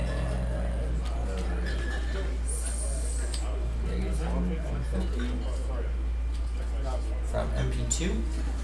I realize it says under the gun, but 6 max, so under the gun is mid position 2. Yep, raises to 150. 10-9-8-7 is a pretty strong hand to cut off. But for me, it's a pretty strong hand to 3-bet. Because while it can make the nut straights and stuff, you're not going to be making nut flushes unless you're hitting straight flushes. So it's a wonderful hand to 3-bet to get heads up in position. I love this type of hand, heads up in position. And she does hit a very strong board texture, but like as we were discussing before, having these wraps and stuff on flush draw boards, like it's not that good of a hand. And here she has a pair and an up down, and it's pretty reasonable, but like it's much more strong of a hand when you're heads up in position as the aggressor than when you're 3-ways. And yeah, you're 3-ways with the big blind defense, but it's the big blind defense can have anything on this texture. They could have all of the sets, they could have high flushes that really like crush your equity. So I'm pretty surprised to see Janaya not 3-bet this pre-flop. And it looks like he is betting this for 275, 375 into about 505. And Dan is calling with the Ace Queen Jack 4, which is a very reasonable check call. I like it a lot. Yeah, I think you just bet pot there. Or very close to pot, if not pot. And turns a 5, and that's a pretty fun card. They both pick up extra cards, little extra equity, and they're straight flipping on it. The 9-7 picks up a 6, and the Ace Queen Jack 4 picks up a gutter bowl to the 3. Yeah. I love hands where you get all the way to the turn and you're just still flipping. That always makes me happy. That's like the definition of PLO right there. Yep. Just everything's a flip. I played a hand recently online on ACR where I got it in on the turn and my opponent had the nuts, he had the top set. Yep. And I had 75%. Yep. Lol. It's an amazing game sometimes. Oh, this is check back. This is kind of a fun hand because Yeah, I would expect Janai to use this as a bluff. He doesn't have any showdown. Diamonds got there. if he gets the chance to, Dan might bluff here. Like, I think the reason the camera's on Janai is that. oh, you think Dan checked? checked? Oh, Yeah, okay, it shows that he checked. I would expect Janai to run it here. I mean, it sucks that he doesn't have a diamond, so maybe it would be a bit of an overbluff. Yeah. And he may continue with all of his like really good diamond hands, but then again, he may continue with all his really good other hands. So like, what does he have left except for some diamond? Exactly. And or like air that bet the flop, I guess. Which or a hand like this that bet the flop. He apparently was afraid that he looks too much like air, like that type of hand. But also, not having a diamond is pretty huge. If you're betting here with all of these types of hands that brick that don't have diamonds, and you're betting the ones that do have one diamond, you're running a lot of bluffs. Yep. And that's that's definitely an issue, and especially an issue in this game type where especially with how deep his opponent is, where like it's not like those extra chips aren't losing value. It's not like we're playing a tournament. They just have that value. Yeah. So Dan is probably going to, if he thinks Janai is over bluffing because of the format, because of where they're at in the format, he might have actually found a call with the type of hand that he had, which would be kind of a ridiculous call in a tournament, but in this wouldn't be that crazy if he just thinks Janai is over bluffing. Yeah. But I think it would have worked against his exact hand. Maybe if Dan has a diamond or something, it's probably not really going to work. I like that little shot of Leaf just lurking around the table a little bit. Dude, Leaf, I'm like the biggest fan of Leaf ever. Like, just watching him from afar in tournaments. He always has like something going on. I was like, I think it was day 4 of the main event this year, and I look over and he's just watching, not just watching a movie on his iPad while he's playing. It's like day 4 of the main, but he's also watching like The Wedding Singer or some like old awesome movie. I was like, dude, this guy's just. Or it was like Mrs. Doubtfire. Leaf is an outstanding human being. These hands are pretty interesting. Oh wow, that's a flop. Mid set and up down draw. Oh, I didn't notice. Yeah, this is interesting. And then Nacho has a backdoor wrap with a jack high flush draw. This is going to be an action hand. Yeah, and normally this would be the type of strength of hand for Nacho that he would want to check back, I think, but because he's the button, his opponent's the big blinds, they're calling a lot. He knows that he has like almost all of the aces that they can have, stuff like that. I think that Nacho's decided he's just gonna bet some of his more medium strength hands more often in these positions, and I really like that. Yeah, I would view this as a pretty medium strength hand here. Yeah. Especially with the back, the reason why I call it like a backdoor wrap is that he picks up a straight draw on king, queen, jack, and 10, and here he also picks up and 9 and 8. Yeah. That's a lot of cards that he picks up straight draws on, and then he has a flush draw to go with it. Yeah, and he picks up the actual wrap on a king. So it looks like he got check potted, which is 725 to call. I would be pretty surprised if he folds this, because he has like all that added straight equity. I mean, it's just, this is the problem with betting, right? It's like super awkward. You don't even have a third nut flush draw. Right. And like you have some backdoor equity, but even when you turn like a non-gutter, you just have to call another pot size bet. Like you're not even psyched about that. So it's like you might have to make a bad call in turn as well. Yeah, so here he picks up pair and a gutter ball to go with it. Yeah, and he's just, this is pretty awkward spot because Dan's just gonna pot it again, and now he's in this, pretty, just not a great situation at all. Yep.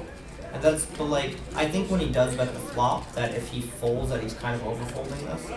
That, if you're going to bet the flop with this hand, you probably should continue against check raises. Otherwise, you're giving up too much equity to the check raise. But the thing is like, these ace-high boards, I feel like no one's ever check raising. Being that light? Yeah. I mean, maybe you could just overfold. Or you could check it back, I guess. Yeah. I mean, I'd rather either check it back or overfold, like, because the fact that we're betting the flop implies that we're getting away with betting the flop too much, which implies that like we don't mind folding if he raises because we think his raising range is quite strong. That's certainly true to some degree. I could see Nacho thinking that, or maybe Nacho just thinks that, hey, I have a pretty strong hand playability, I'm at range advantage, I want to bet this. Then when I get check raised, hey, I'm at range advantage, why is he check raising me? Yeah, and that's just thinks that he has a pretty strong hand. Yeah. And look, Dan has an exceptionally strong hand. Yeah, I would expect him to fold here. Even though he picks up his gutter and a pair, he didn't turn enough equity. Yeah, no, I mean, he only really picks up enough equity if a king comes off. Yeah, if a king comes off. And A 9 would be nice because it would occasionally slow his opponent down. Yeah. Gut shot, but it turns out Dan actually has an 8, so he probably just pots it on a 9 anyways. Yeah. So it's time shit. Did you just call? I don't know what that is. I think it's a time. Oh. No, he made the call. Yeah, this is a loose call, but I mean he does have 30%, so. Yeah, it's not like he's in awful shape. Oh, that was a 5K that he bought it for. So it looks like the blue plaque is 500, the yellow plaques are 1Ks, and the black plaques are 5Ks. Okay. Yeah, I thought he traded his 5K rebuy chip for a 5K cash chip. That makes sense. And he drills 2 pair, which I don't think is going to be enough for him to win this. Yeah, it does put Dan in a very awkward spot where where I think that Dan is going to Dan's probably checking and vomit calling this off. Do you think Nacho's going to just take this equity, or do you think he's going to turn it into a bluff? I think it's to take this equity. I mean, yeah, then this might just go check. Looks like Dan just jams. Yeah, Dan just jams it. I mean, that's not the worst because if Nacho has something like ace queen with clubs or something like that, he's just gonna vomit call. And also, I mean, I probably wouldn't even call in this spot, but like I could see players definitely ace jack with clubs or whatever. Yeah, well, yeah. I mean, I just expect I expect players to just like be sad and call it off because they're getting pretty good odds a lot. Yeah. I don't mind this at all. It is nice because when you check, you know your opponent checks back. A lot. Yeah. Like, oh, well, yeah, they do check back a lot. It's really awkward when you get. I mean, it's really awkward no matter what you do, but I think I'd prefer jamming slightly. Just because you think people get too sticky and peel off, and they really do. I think that's. I definitely agree that that's a big common mistake that people make, is that they get overly sticky in this box. Like Nacho calling the turn, I would argue that's him being, a bit overly sticky.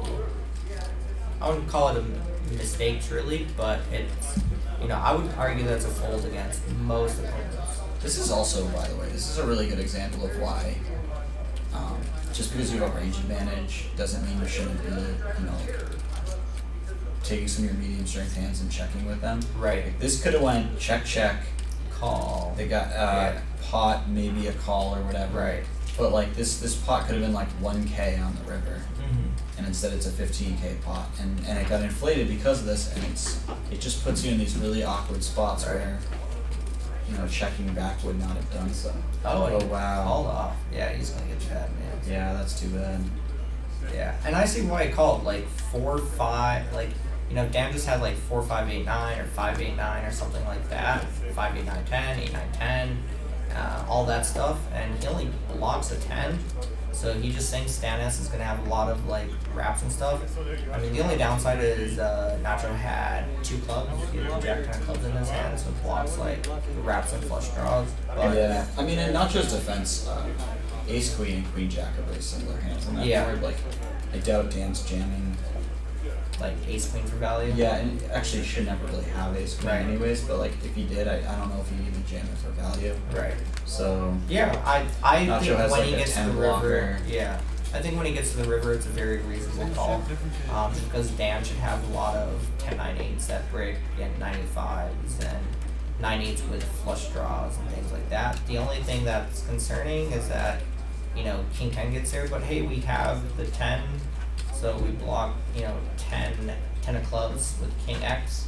So yeah, I honestly think the river is a perfectly reasonable call, and I see why I called.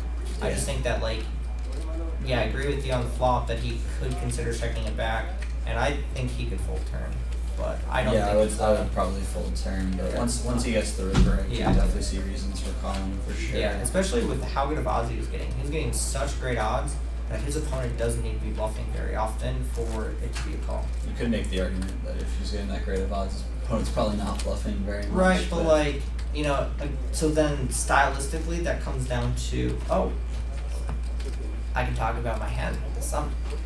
So I was playing in the 10K PLO. Joe Hashem raises under the gun, 7-handed, ultimately on the button, I peeled King, Queen, 8 or whatever. Flop comes 9-9-7. He c-bets, I call. Turns a queen. He barrels like 30% pot. I call. River's an ace, and he bets 40% pot, and I jam for, let's say he bet, I'm not sure the exact sizing, but let's say he bet like 15K, I shoved for like 28K total. And he folded to me because I didn't shove for very much, so I'm giving him insane odds on a call, so he thinks I'm never capable of bluffing, which actually made it a pretty great spot to try to run a bluff. And I got him to fold, he folded a hand that he shouldn't have folded to me, he folded aces, so, you know, the nut full house, just assuming that I had quads only for value. But that shows us that, like, you know, if I'm capable of running a bluff like that, I'm not saying everyone's going to be as insane or as punty as I am, but Dan S, you know, from what we've seen, might be willing and capable of continue to run bluffs in these spots and think that people are going to find folds in these spots. Oh yeah, for sure. I mean, and that's a board. Wow. His board, I would expect. This his board stack size, I'd expect him to bluff more than you in that hand. Yeah.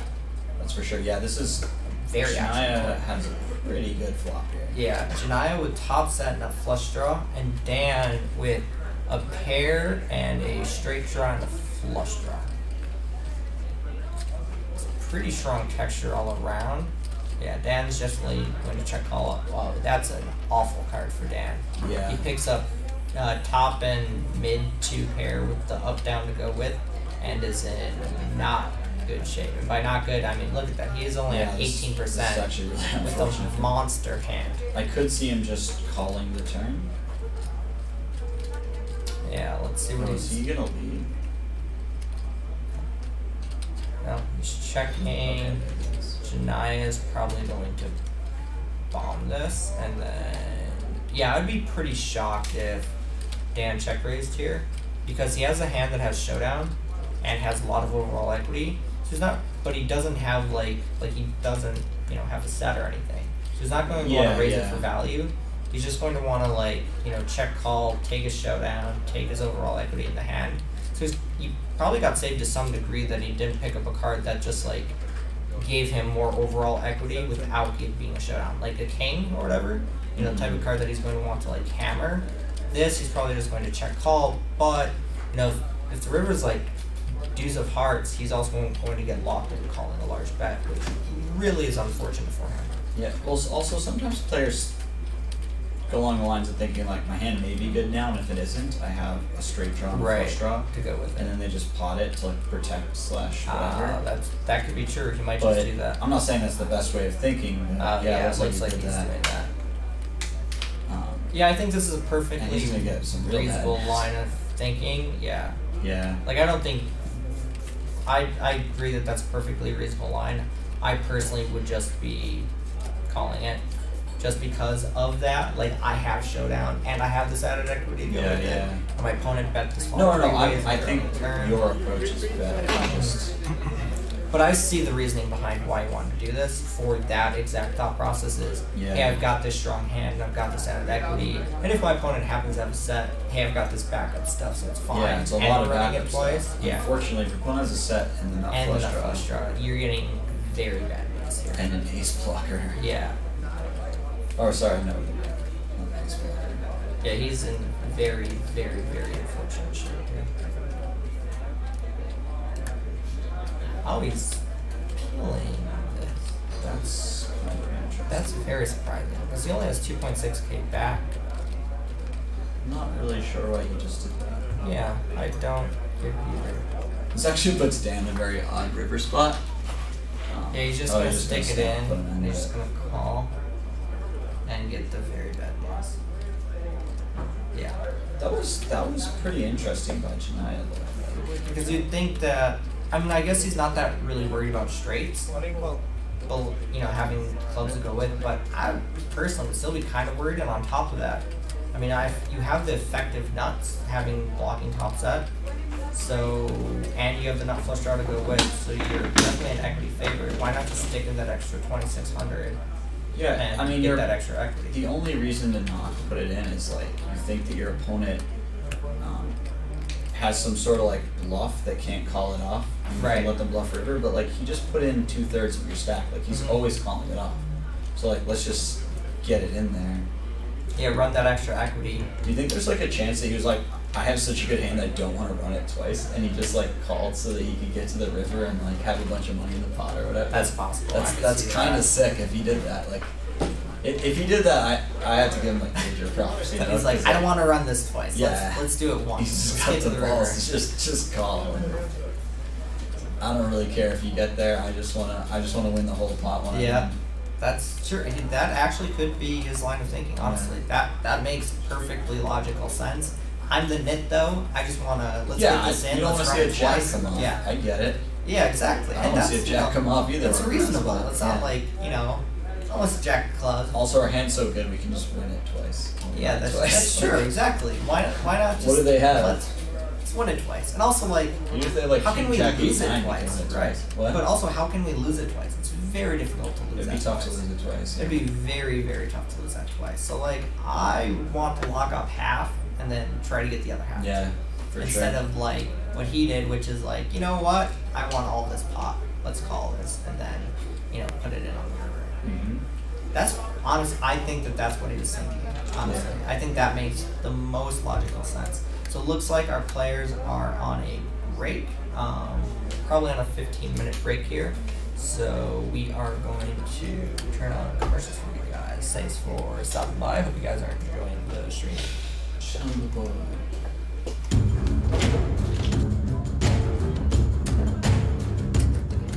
Before you enter the Sunday Venom, before you lock in your prey, think long and hard. With $1 million guaranteed and a first place prize close to $200,000, how will a big win affect you? Will you be the same? Will it change you? With less than 400 players on average on the hunt for victory, you're about to find out. The $1 Million Encore Tourney has been rebranded to the Sunday Venom, and it's now a permanent fixture on the weekly schedule. Get into it every Sunday for $2,650. Or, if that's too much sting, win your way in through step tourneys starting as low as $0. Yes, free! You can also qualify via satellites and megas. For all you need to know, visit America's Cardroom.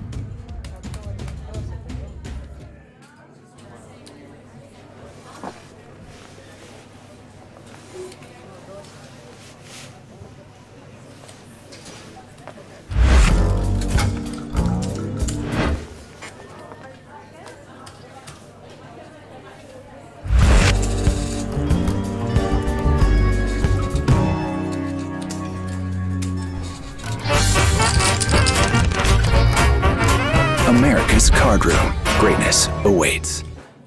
Sick of the daily grind? Swap your 9 to 5 for 72 hours in Costa Rica.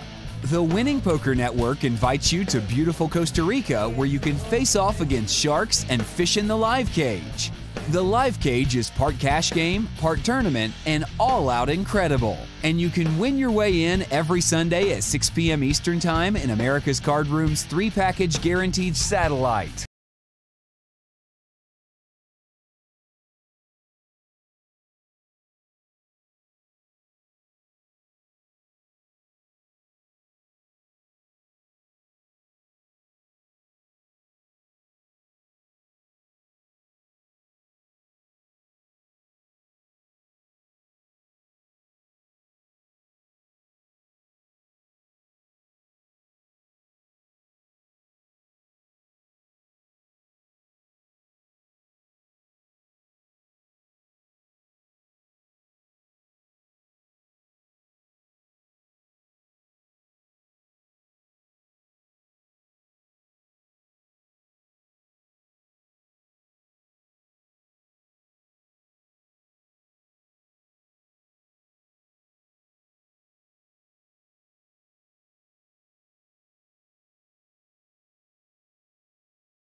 comes when you discover it for yourself. It's coming in September 2018 at Heads Up, 6 Max and 9 Max cash tables at Winning Poker Network 6+ No Limit Hold'em and take your chip stack higher than ever.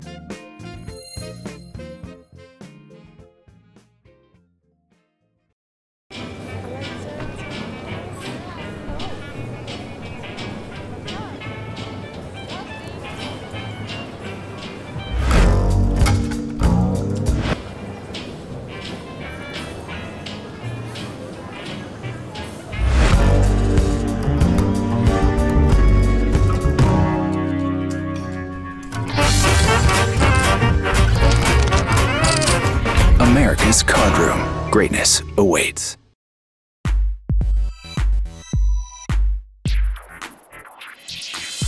Get ready for crypto overload. We're making it easy to get into the game at America's Cardroom with your favorite cryptocurrency. We are thrilled to announce that you can deposit and cash out using more than 60 different cryptocurrencies. We are the first poker site to offer this after already accepting Bitcoin from the beginning. Cryptocurrencies are the future, and while we can't predict which one is going to emerge as a market leader, we can predict that playing real money poker will never be easier at americascardroom.com.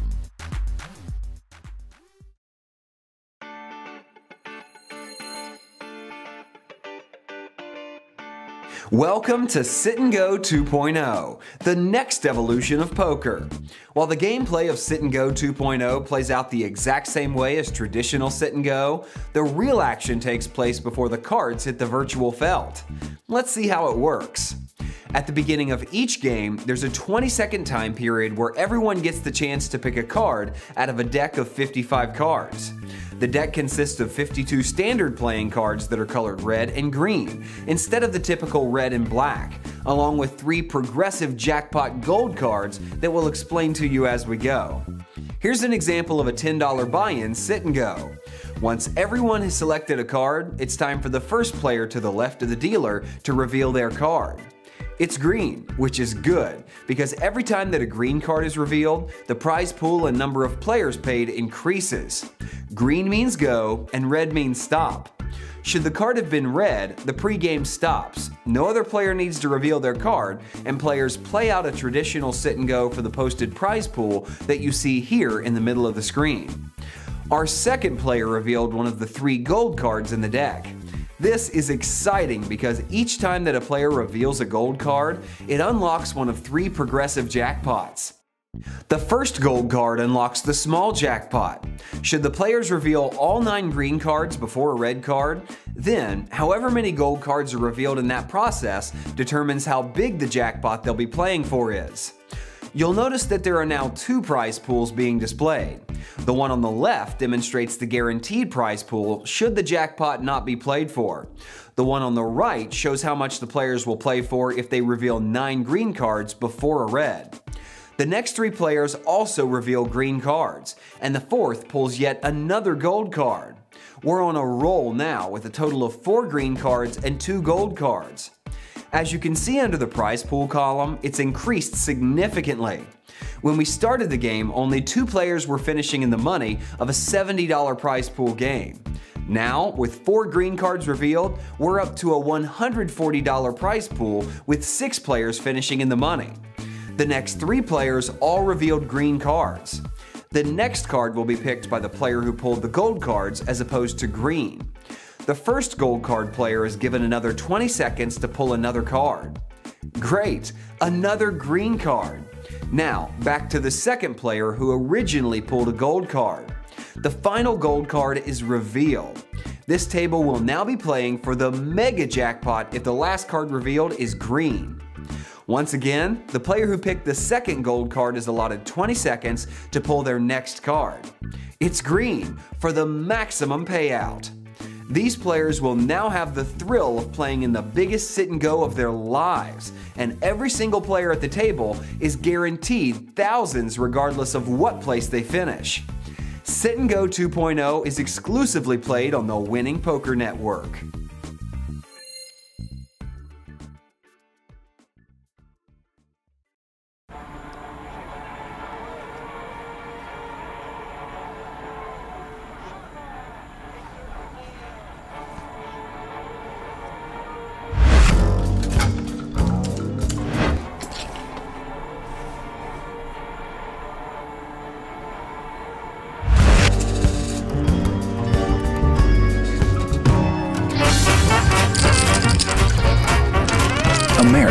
Cardroom. Greatness awaits.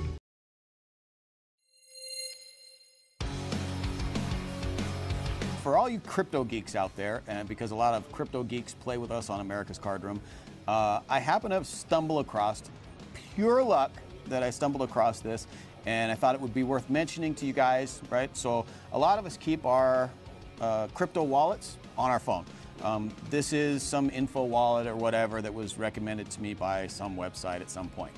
I don't use it. It's an empty wallet, so you guys who see my password phrase, you're not gonna be able to get anything out of it.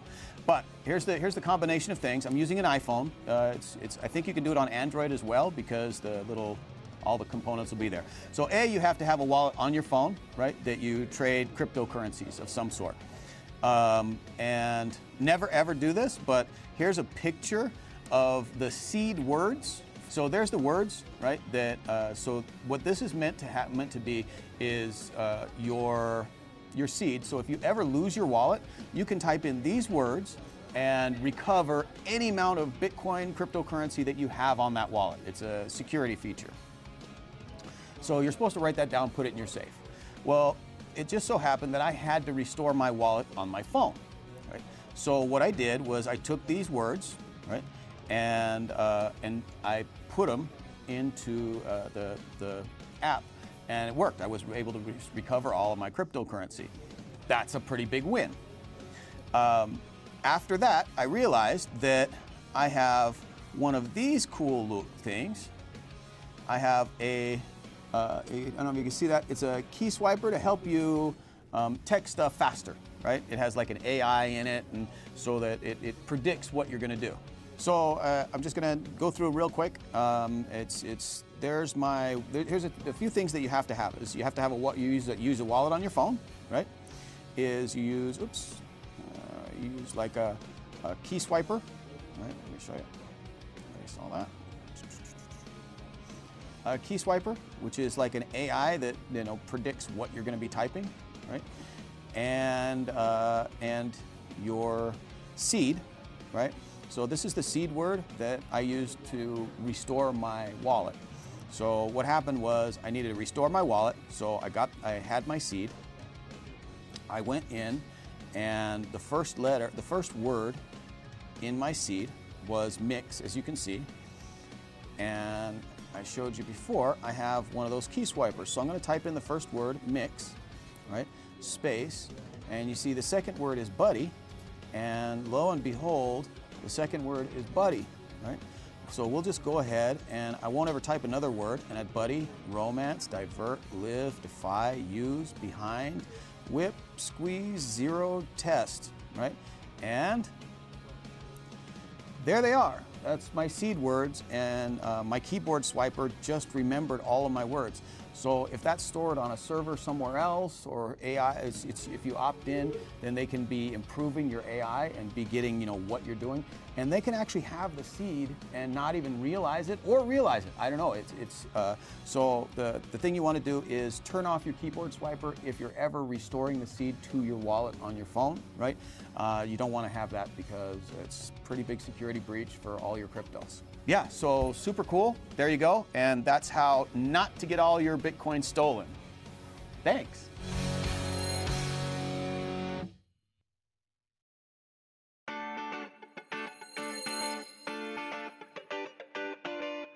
America's Cardroom is thrilled to introduce the Railbird. This new online poker feature lets your friends rail with you while you storm through the tourneys and stack your way to victories at the cash tables. It's super easy to use. While seated at the table, you'll see a little TV icon on your avatar. Just click it and a link will be copied to your clipboard. Then, just send the link to your friends and tell them to come watch how it's done. All they'll need to do is drop the link in a web browser to start watching you play live. The best part? The live feed follows you, so when you move to another table, the Railbirds move with you. It's just like they're there. The Railbird is now live at America's Cardroom. Let the railing begin.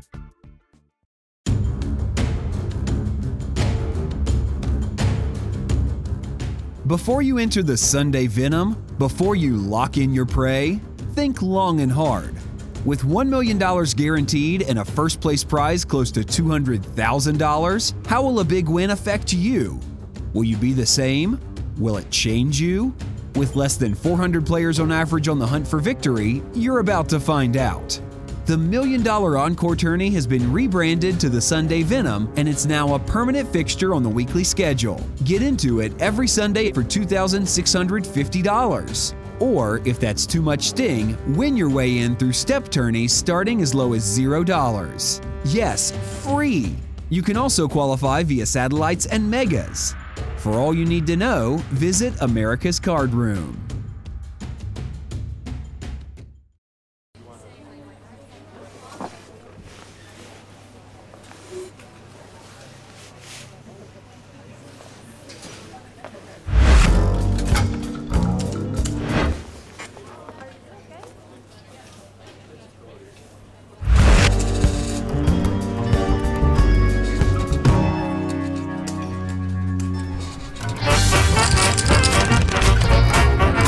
America's Cardroom. Greatness awaits.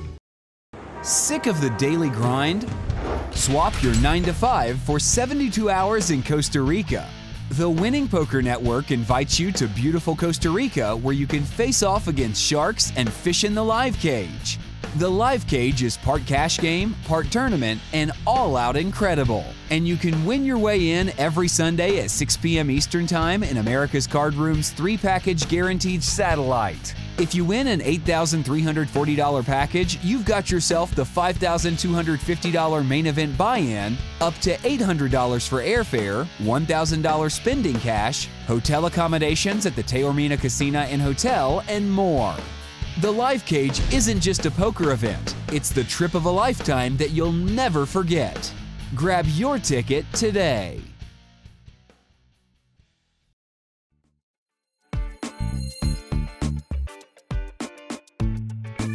Any poker site can offer you a match bonus, but no one comes close to matching what we do for new players like you. When you make your first deposit, you'll earn 20 days of free cash up to $50. Just log into your account each day and head to the rewards section of the America's Cardroom software. Next, click Special Offers and choose $50 free cash. You'll then be presented with a card. Click it to turn it over and find out what you've won. It could be worth anywhere between $2 and $6. Remember to log in each of the 20 days starting the day you make your deposit, because if you forget to log in one day, you'll miss out on that day's free cash. You could use your free cash to play anything you want on America's Cardroom, from cash games to tournaments, sit-and-goes, or even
No, you ran it twice. Yes.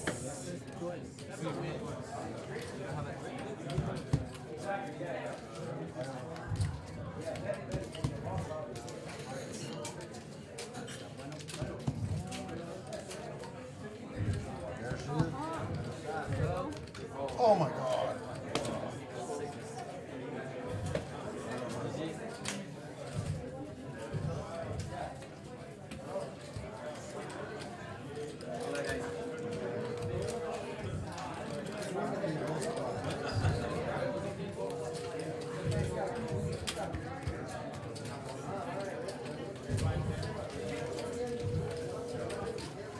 You're getting really cool if it's if you made it bounty as well.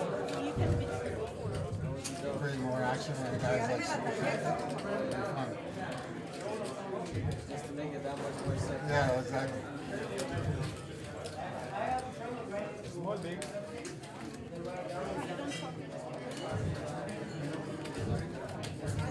Casino has that.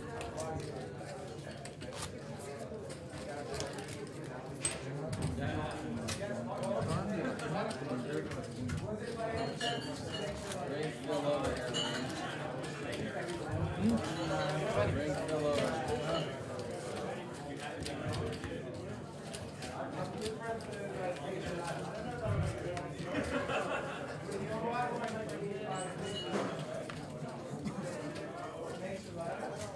It's coming.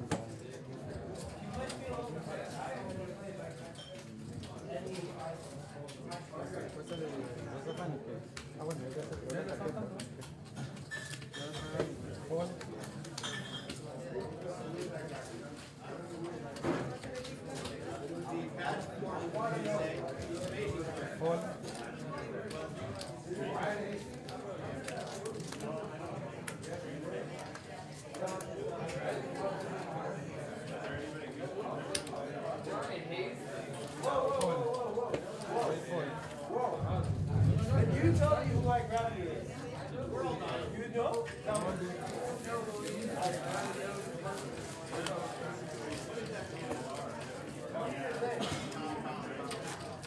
He owes me a lot of money.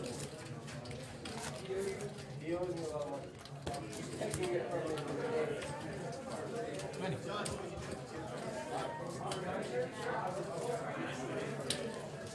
You know him? Is he been around forever? He's been online legend, but not like him. Is he Kumiko? No. Is it a star? Is it an old school Star Trek? Race 150. Green race. You used to play Stars?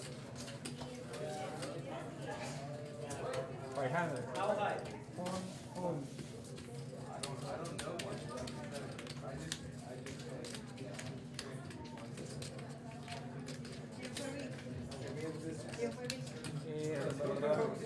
You're brother up. It's not a good thing.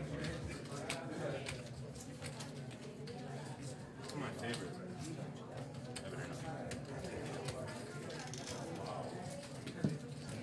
What's up? Super dude. We're just talking ayahuasca and poker. You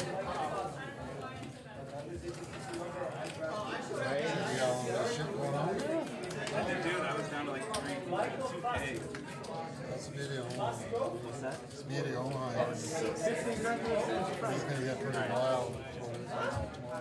Yeah, we do Nick. 1575. I'll see that.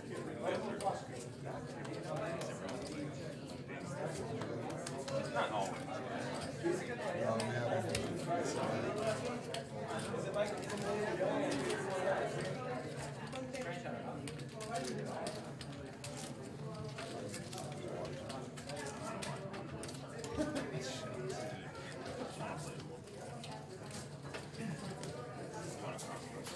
What's that?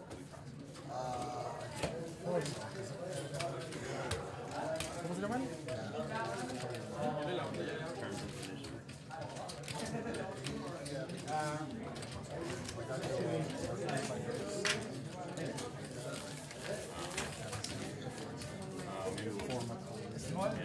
No, we would have to do that.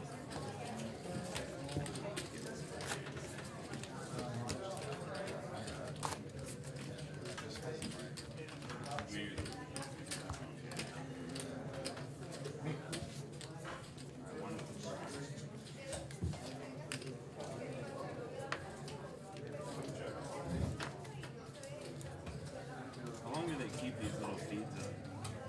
A week or two?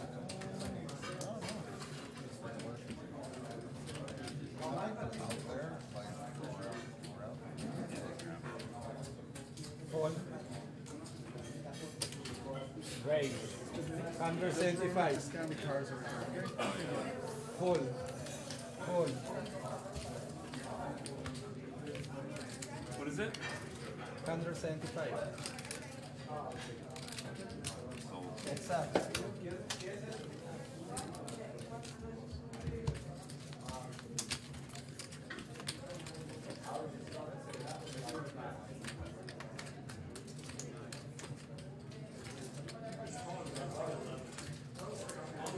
Hot.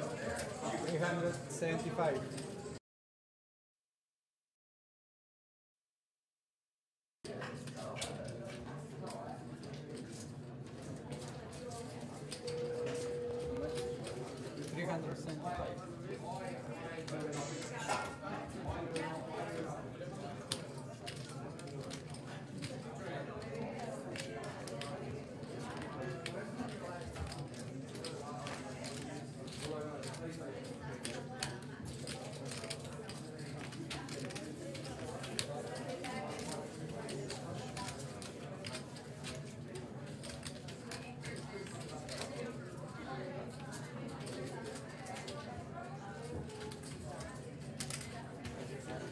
Raise 1,100.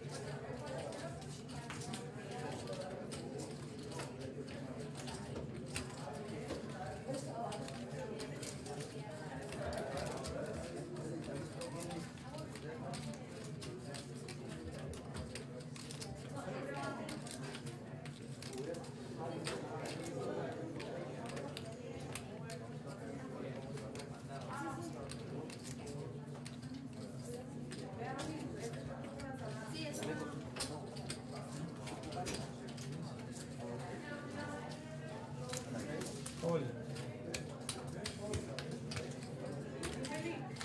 Puede tenerlas.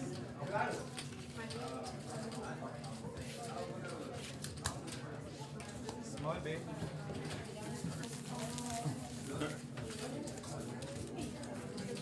I didn't even notice you guys were done. They keep putting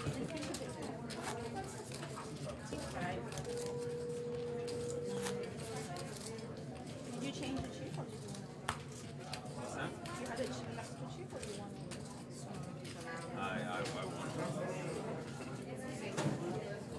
I won. 300 less.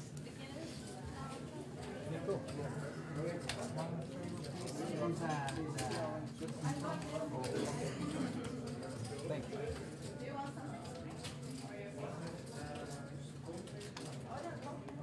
Hold. Trips in there. Raise 150.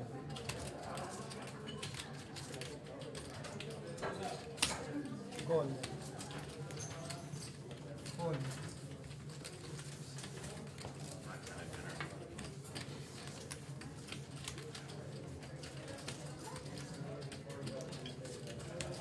Hold.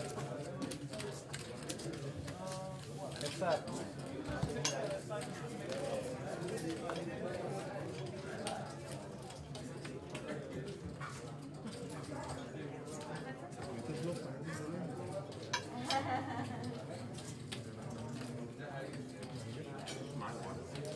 Not mine. Bet 225. Call.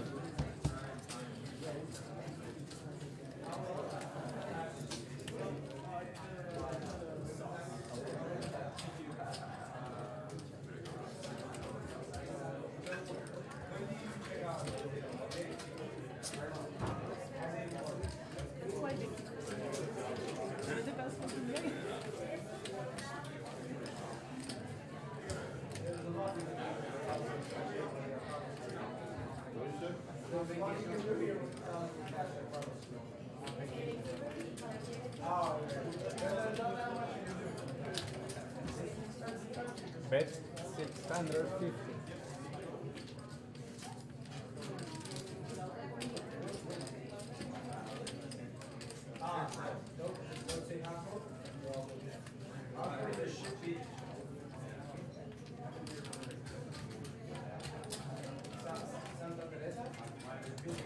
Go to the waterfall. Really nice one.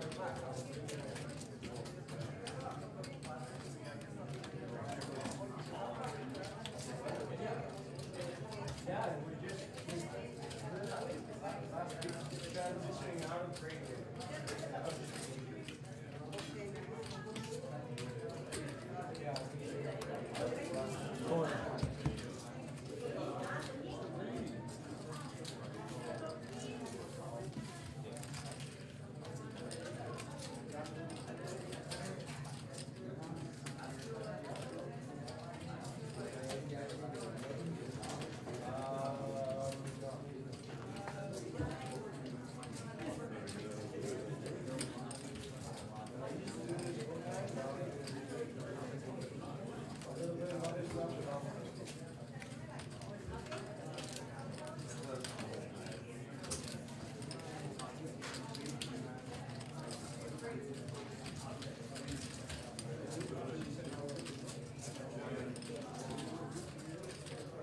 Okay, let's go.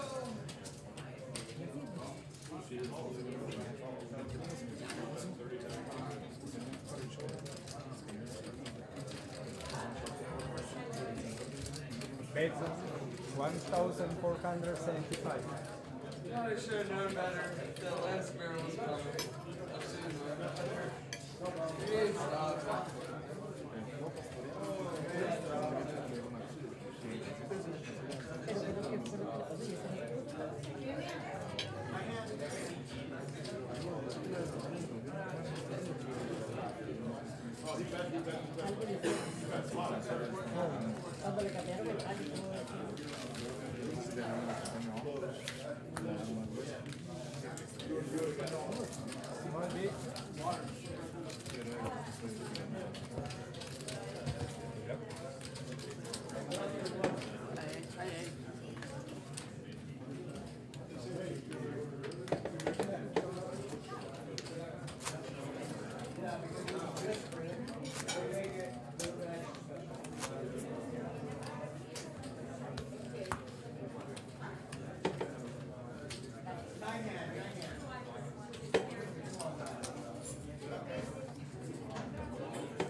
Well, nuts and blockers that are hard. I have a straight flush draw. Yeah, I have a straight flush draw.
175.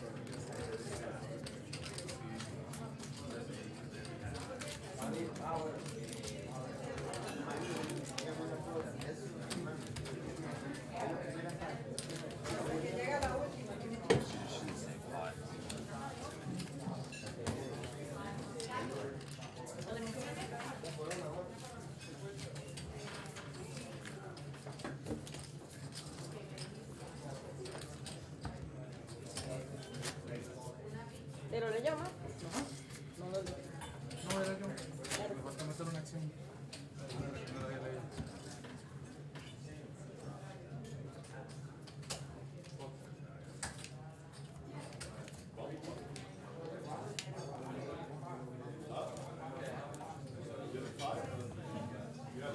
See if I can pick up.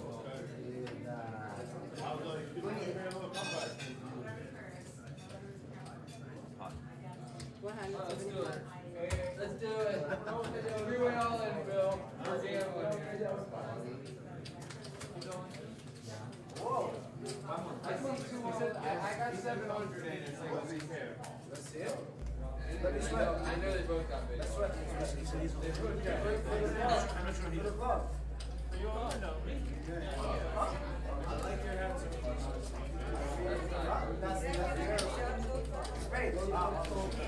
Okay. We hope that fixed it. Still pretty. Yeah, we won't know for 15 minutes.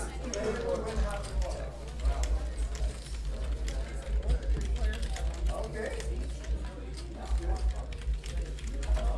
Yeah. Okay. Tomorrow, all of these should be completely done. Should have working everything and proper interaction with you guys. Like machine guessing, you know what I'm saying? Yeah, I think that's probably exactly right. This guy knows he's running. Which time do we have left in this level? No, I know that this is the last part of the last player. I'm guessing. Yeah. We still have about 30-45 minutes. So hopefully we'll have 30-45 minutes of good, consistent audio for you guys.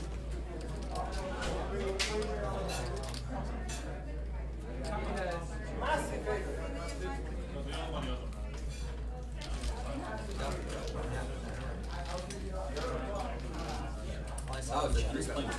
I would not have expected it. Oh, they showed the GPS. Yeah, I think so. They just showed that 20%. Well, it's probably because he's like defending his big line off of them. Like your big line defense numbers will always like if you're defending your big line over 100%, really impacts it because they're acting a lot. So he's probably running a pretty high big line defense, probably running pretty high button opens and cutoff opens, but he's probably being limited by damn facilities. So it's probably why you see like not have like that many hands. I'm 6 max. Like, you know, 20% isn't ridiculous. Oh, I'm not saying it's uncomfortable for sure. When I play 20% He's leading with that. That was personal. That's more. I would expect This may be covering every hand that's been played today, too. Ah, that makes sense. Yeah, it's probably not including the damage at the table really just hamstrings. There's only so much you can do to get low to like apply pressure on the especially when you have 3-4 people. Like, yeah, you can start to 3-bet behind the lose, but you can't go to it's not like oh, this person is ridiculous. He's not gonna fold top. What does he fold? Like when he opens, he's just like it looks like he wanted to like he's not folding 3-bet. Yeah, absolutely. And if you get 4-bet, you need to continue against it. No, I could not agree with this more. That's why I was so surprised that he had the highest VIP. Yeah, exactly. It's probably like includes the entire day. It doesn't include Dan. Yeah, that's what I'm thinking. Really don't have. Nice, having a good day too. Yeah, Dan is going up. Yeah, Dan's having a very good day. How about that? Flopping. I mean, anytime you flop a top set and have enough flush draw to go with it, and have your opponent turn 2 pair and enough down straight draw and a flush, and you have them at 18%, and you hold. That's true. And that was a He massive could have won a smaller pot though. Yeah. So. Oh, definitely. That hand could have played out. Or he could have not called the turn and ran it twice, and his opponent gets there in the second run out. Yeah. So that's also. I really liked how he played that. Assuming he played it for those reasons. I actually wonder if. I think he did. I actually wonder if Dan was supposed to check call that river because when his opponent calls, leaving like 2.5K back. Yeah. What does he have? I think he has a lot of draws. Yeah. Check call these games. Although it may not get your opponent to bluff that much, but he should be so heavily towards. I would think that like it's gonna be hard for him to have such a huge majority. Yeah, such a huge majority of the population gets in with a better hand than you. Right. You should be check calling. Yeah, I agree with that. I guess they might have a pairs too. Showdown probably. So Dan is the same, still going for it. The 8-7-5-3 suited 8. Joe calling the button. Again, like this, like I prefer this call to the other call, but this isn't that. Still isn't that great of a hand, especially against a player like Dan, who is going to put you in a lot of these really tough, awkward spots. Svetlana, the big one with kings, is very reasonably peeled. And she flops very well. Up, down, straight draw, king, high flush draw, plus has the overpair. Very nice. Very nice flop for the weakish kings. Yep, and now she's now up against Joe's trips and still has 34% on it. Like, they're almost flipping. Dan's coming in with the bet. Yep. He's like, I got all the fours. These guys don't have fours. And Joe's like, I got a straight draw too. Joe's loving his four. Yeah. Joe has a very sneaky four. Like, Dan's just going to assume that Joe has like a 10 or whatever. So I would expect Dan to bluff, a reasonable amount of rivers. Even with Svetlana calling, like if the river is just like bricky as brick, I would expect, something like this. Like I would expect Dan to go for it here, thinking that his opponent's only at 6-7. He has all the 6-7s. He has all the 4s. Yeah, this is if Dan bets here, it's actually gonna be kind of awkward. Yeah, I mean Joe, with this exact hand, Joe can't fold. But like Dan has a really nice hand to bluff with too. Yeah. I don't know. Can Joe not fold if? Okay, well, I mean, he does have. I don't think he can really fold to Dan. Yeah, at this point, maybe not. You're right. Because he has a hand that's way under rep. Yeah. Even though I'm like, what 6-7s does he really have? Or is he betting this? Yeah, I don't know if this is getting value. I mean, maybe Svetlana's calling pretty back. But like, if she's not calling kings, like, what is he gonna call from? Exactly. And on top of that, like, when he bets this, Dan still has check raises. Are you back potentially against Dan? I mean, like, if I get check raised against Dan, even though I've been seeing him do all this stuff, I'm not happy about it. Yeah, of course. I stick it in, but like, I'm not happy about it. Dan actually has a pretty great hand to check raise too. Then maybe he goes for it. I guess it's not. For me, you should probably just check races like 8-10s and 5s or something like that. Well, actually, no, he doesn't really need to block. Doesn't need to block full house. I mean, 10-8 would be a pretty reasonable combination for the check raise. But Joe checked back on the button position, so Joe never has like 8s or 10s. Yeah, that's so true. I guess blocking suit is pretty good. I'm kind of surprised that he didn't go for it then. Because, you know, he was repping the 4s, and like, I'm sure Svetlana would have some 4s, but like, as long as she doesn't have a 4, he should think that Joe like never has a 4. It's that, and like, almost no one should have 6-7 except for him. It's a pretty reasonable spot to try to go after. And like, if he did go after it, You're surprised he's dead. yeah, I'm surprised he didn't just bet, not check raise. Just Yeah, like, that makes go sense. like 55-60%. I think it's a great hand to if you're going to Bet flip there. Yeah, if you're gonna bet the turn, even when You it just- goes 3 ways. Sometimes you get called in 2 spots and And you you get get concerned about what's about to happen, but yeah. And Svetlana has it pretty tight. He's probably not aware of that. the thing is, like, if Svetlana had she might have just checked raised. Yeah. It's like a no-brainer when it comes So that makes me a lot more comfortable going for it. And also, like, you know, when you do bet, if she doesn't have a 4 here, and she doesn't have a gap, And even if she does have a full house, you have 6-7, and you have full houses, and you have all this stuff. Like, is she that happy with 4? Probably not. Well, I heard you didn't have that problem.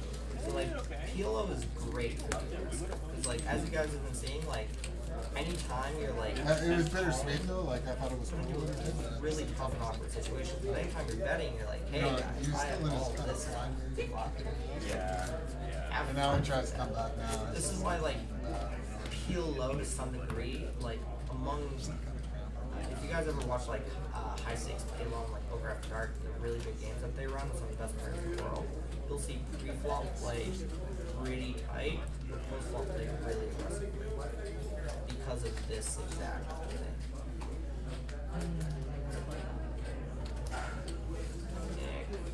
Definitely open. Ace Kings 5-6 double six with a red double six. Yeah, that's a pretty strong hand, especially for the cutoff. Ace X suit, King X suit hands are really nice hands to people. Like, they're almost always playable from every position. They're stacked from every open. And then if you get 3-bet with it, you're like, I don't care. Let's see it. You play pretty nice. And to have it connected, they also play 5-6 too. Yeah. They also play really nicely like 3-ways, so it's like you call and there's somebody behind squeezes and there's a chance it calls you and just call. Right. Yeah, they're just like pretty great hands. Like, especially when the bottom of the cards are now you're with the flop. Yeah, I'm gonna say that this was a terrible call by him. In the first place, he should have been in there with the ace king and stuff. So. Actually, they don't have the ace king. Oh, no, sorry. Ace 4-5-3. Yeah. Wow, that's a... Is a PLO 8 hand. That is PLO 8 hand. I love it. I actually prefer PLO 8. Nice little wrap in. Yeah. Or, sorry, no, just... Yeah, PLO 8, he has the nuts with the wrap the super nuts and then has a flush draw with it. That is wonderful. Actually, this WP final table is NLO. Really? Yeah. Sick. I love it. Oh, it's like 150 or something. It's like an NLO for PSKO. That's why it's an NLO PSKO. So like, and it with unlimited or with people are just 3 re-entries. Yeah, 3 re-entries. So you can fire up to 4 shells in total. Yeah, it was ooh, Svetlana here is a pretty monstrous cutoff in my mind. I love this type of hand for it. I think it has a good playability heads up, triple connected, you have the high suited king. Like, it's not the type of hand you want to take 3 ways. Like, if I see a mid position open, I am I don't think it's especially a suited ace. So she folds to MP2. Yeah, I'm not folding it. Like, I'm 3-betting it or for sure. They just have, it just runs really good playability for most things, especially consider the fact that I'm sure a lot of openers have, like, you know, ace X stuff, but they're not always suited ace X, especially if they're from FP. And you're going to have a lot of, like, they will have some, like, really background and stuff, but if you have, like, a lowish board texture, some high board texture, you just tend to have good overall playability. It's pretty rare to jump into, like, super brutal spots as long as your opponent doesn't have, like, 8, 9, 10, or that type of stuff. Yeah, it's the type of hand where, again, you wish you had, like, a couple pips higher, like King 10, 9, 8, or whatever. But King 10, 9, 8 turns, like, more into a call to some degrees, because you can take that, you know, 3 ways and 4 ways because of that added playability. Yeah. That's why I like using it. I mean, I prefer to have ace 6, obviously. That would be... It was ace 6. I think you're right though. I like much rather 3-bet. I'm just trying to decide if you don't 3-bet it, killings not playing it at all. I would assume so. Just to make the argument, maybe she can. So low on the action. I think it probably. Yeah. Playing lots of hands against aces. That's like hilarious. Just like Hold'em, except it's even worse because who's folded on world Got We were down at 20 players from 30 start. So tomorrow is going to be a pretty interesting day. Yeah, but it ended up turning, like, at that point in time, Yeah, tomorrow should games be were so fucking good in that site. probably be down to around 18 from, what was it? So, whatever you made up and right there, it's just not So 18 worth to 30, it. so average session will be like 9K, and the first level tomorrow, actually don't know, I know the last level is 1500. People told me about Maybe it. the first level, maybe the repeats 1500, 1500 smaller empty, 1500 bigger empty. I think we're gonna know for sure. That next point? Yeah, tomorrow. So it's 40-80? So tomorrow's probably 40-80 with the empty, and then we end on 1500 with the empty, which is very big. Yeah. Massive. I've never done that. That's what we're here for. Go ahead, as long as it's friendly. Nice. Just know your troll's going to be on a 15-minute delay, so it's not going to be as effective. Yeah. We're just gonna laugh. As it might have been. Being a suited ace is pretty connected, like the ace 5-6-8, and I think those are pretty reasonable hands. 6-6-5-4. I think that people overplay hands like these, the 6-6-5-4 double suited. I mean, like when you're peeling in this spot, like what are you happy with? Like you hit a set, like what? Like it's not that often that you hit a set that you're like going for it on. You know, you hit a straight, it's not often that you're going for it on. The only true like grab that you have is deuce 3. Yeah. Like I think this is a 3-better fold than first hand in this spot 4. So it's like, Yeah, I mean, the 10 to 9 8. Yeah, I'm not interest on it. Plus, especially early position. it's like exposed to your program. Well, it's kind of first. Yeah, sorry, I'm very used to 6 minutes. Yeah. I wanted to play lately for PLO, but like, I would say like you're probably making, if you're making money with it, doing it by betting it, yeah, and it's very marginal. If you look at the last 3 games, This isn't really the type of hand I'm trying to make a stand with. Right. It's fine against like really big opponents. Like if you think that your opponent is just you know, and it's always time also to start because you know, they're doing that's like my that my opponents are doing ridiculous things, I'm doing it. all the fun Like when I stuff. open super loose, it's because I think my opponents are doing ridiculous things. Yeah, that's usually like, good. like people think that I don't play that. You know, Whereas like in January, really, I do. It's just my opponents are doing ridiculous things. you know, there's like I kind of view that skill as being. I mean, it obviously it's not terrible by me. It's just I need a reason to play. if they're starting to say it, Just that's because the you're time to going to put in so many awkward spots. And especially against a player like Dan. I mean, Dan's been splashing around, but I haven't seen him do anything ridiculous by any means. Like, he didn't even pull the trigger on the hand that should be pretty reasonable. So, like, he's going for it in spots, but it seems like he's picking the spots pretty carefully. It's not just like, you know, open gas or punching around. Let's see, so cut off here with not minimum volume voice is super low, minimum volume is super high. Okay, I can fix this to this minor degree. I turned that up.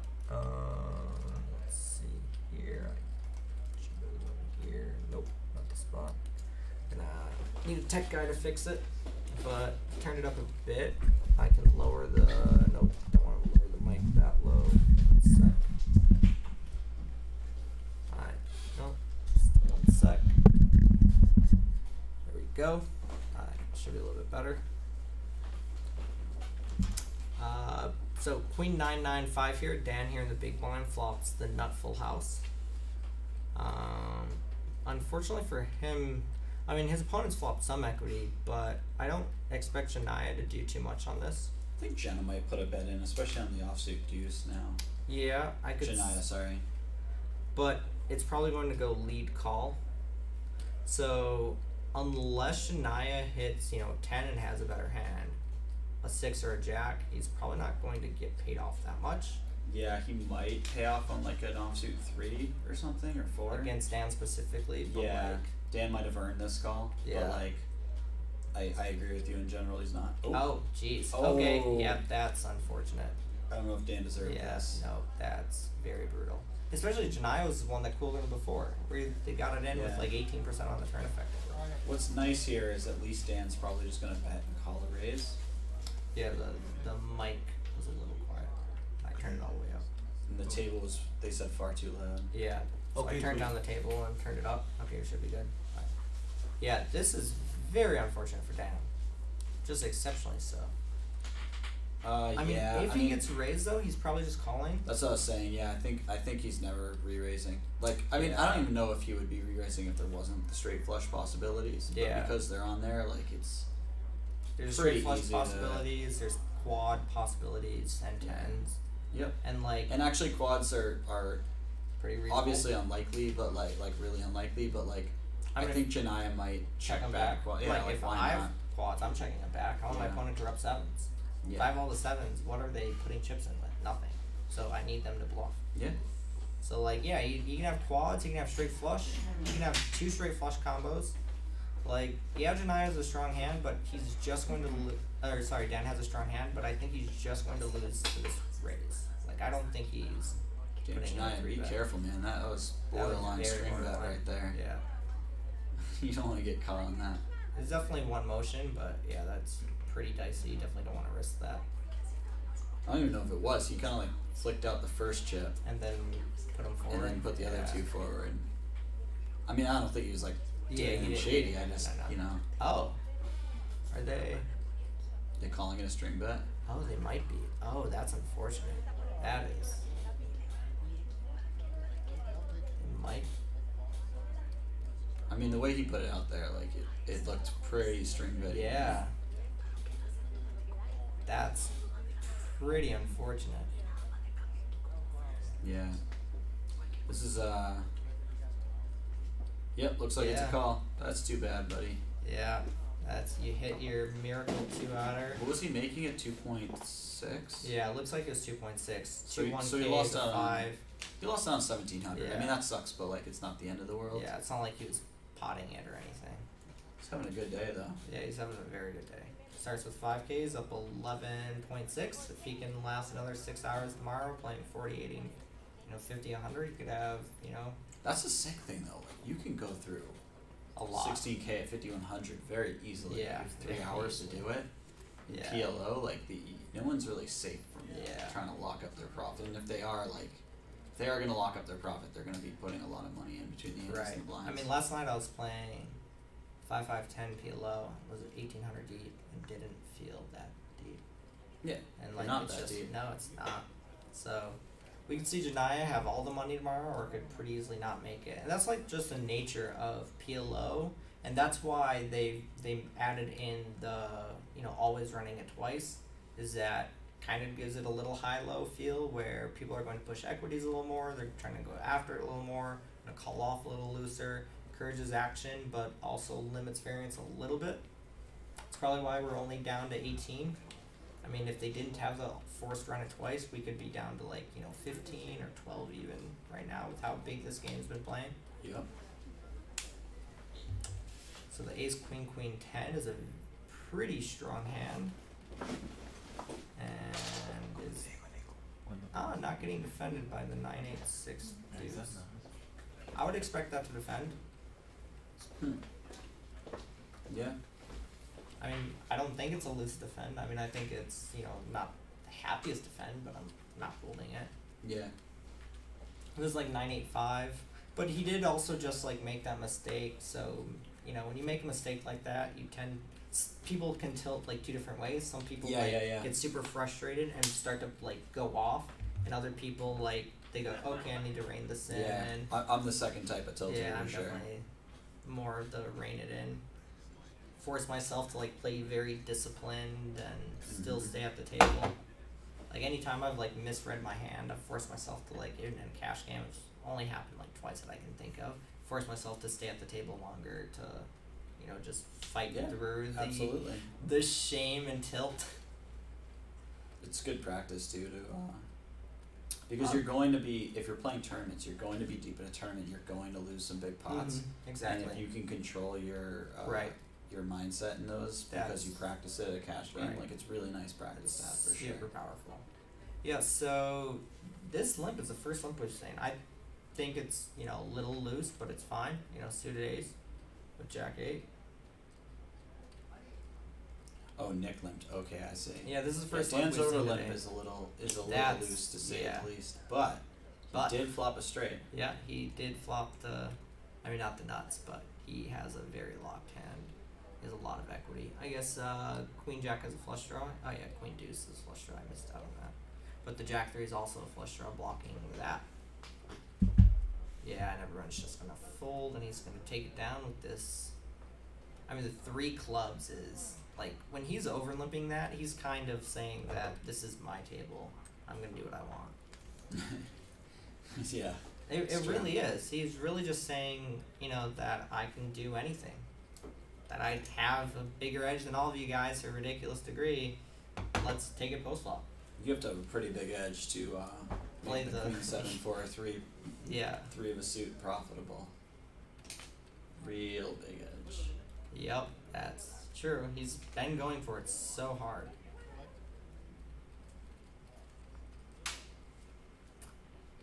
So we have like 30 minutes left.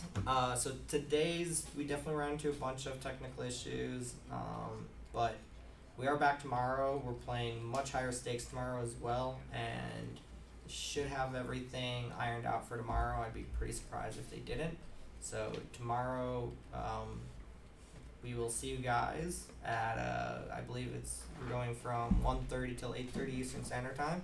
So we'll be here for that strong six plus hours for you guys. Wait, I think it's 1:30 to 8:30. Oh, sorry, 1:30 to 8:30. Oh yeah, it's 1:30 to 8:30 Central Time. Yeah. Right. Yeah. It's 1:30 to 8:30 Central Time, and we should actually be able to interact a lot better with the chat. But with the tech issues we had, we had to put it on delay on our side, which is unfortunate. Yeah, we'll get this all going tomorrow, guys. Yeah, We'll have it all ready to go for you.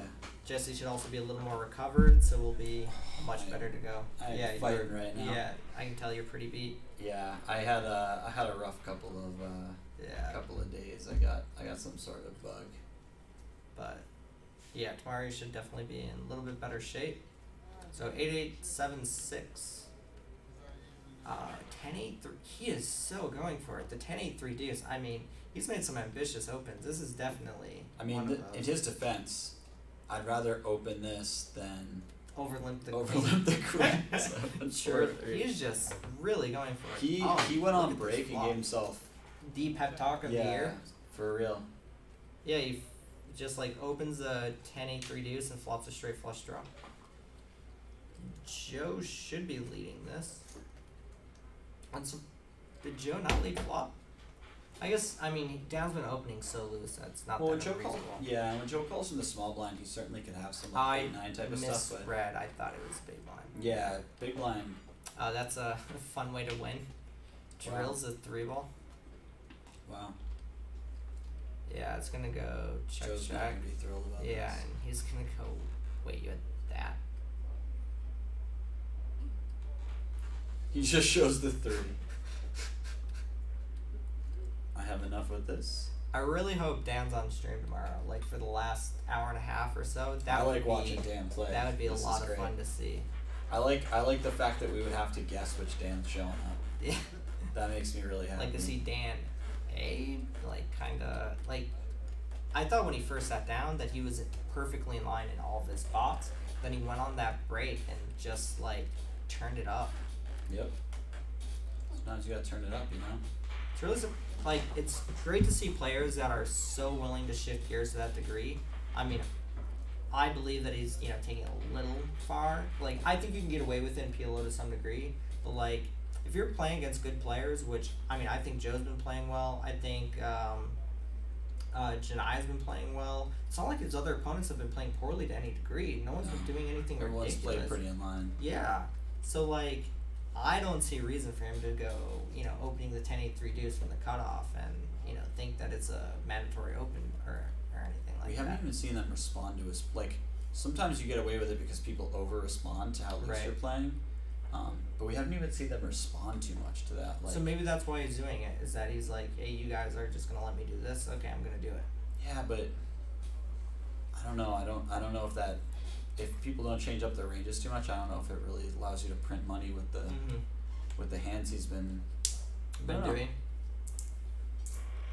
But I mean, he's been playing well post flop. Like, Yeah, I certainly. mean, the You got the 10-8 check maximum in the back, sevens yeah. hand, you got the maximum in a couple other hands. And then he got super fortunate in those nines. And like the times that he's played big pots, like they were all like super standard. And the bluffs that he ran, I thought were all very reasonable as well. So he lost the minimum when he got boat over boat. Yeah, that was very fortunate for him. Saving that $1,700 bucks is probably a huge. It's probably a huge relief from him. Takes real talent to have your opponent string bet.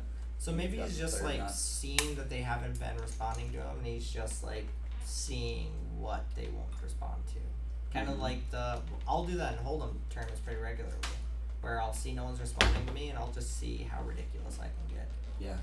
And it's a really fun way to play. It's a lot of fun to play. It's honestly, that's part of the reason why I really enjoy tournaments, is doing that exactly. You just really get to get out of line, and that's just so much fun to be able to play poker like that. Well, it's a nice thing to do when you're playing heads up, for instance, in a tournament, is you try certain things you wouldn't normally try, like when you're playing, for instance, when you're playing heads up in a tournament, right? Like there's players of all different skill levels at heads up that you'll see, and so like opening 100% makes a lot of sense, because if you don't defend enough, you're just making a bunch of money, right? And so like, you know, you could take similar concepts to like other games, like a 6-handed PLO game. You can't go as far with it because you still have to be reasonable, because there's like, you know, because of the math involved with it. But you can make pretty decent adjustments, and if people don't counter adjust, then it's like, all right, cool. Right. And that's, you know, the same theory applies to spots like this too.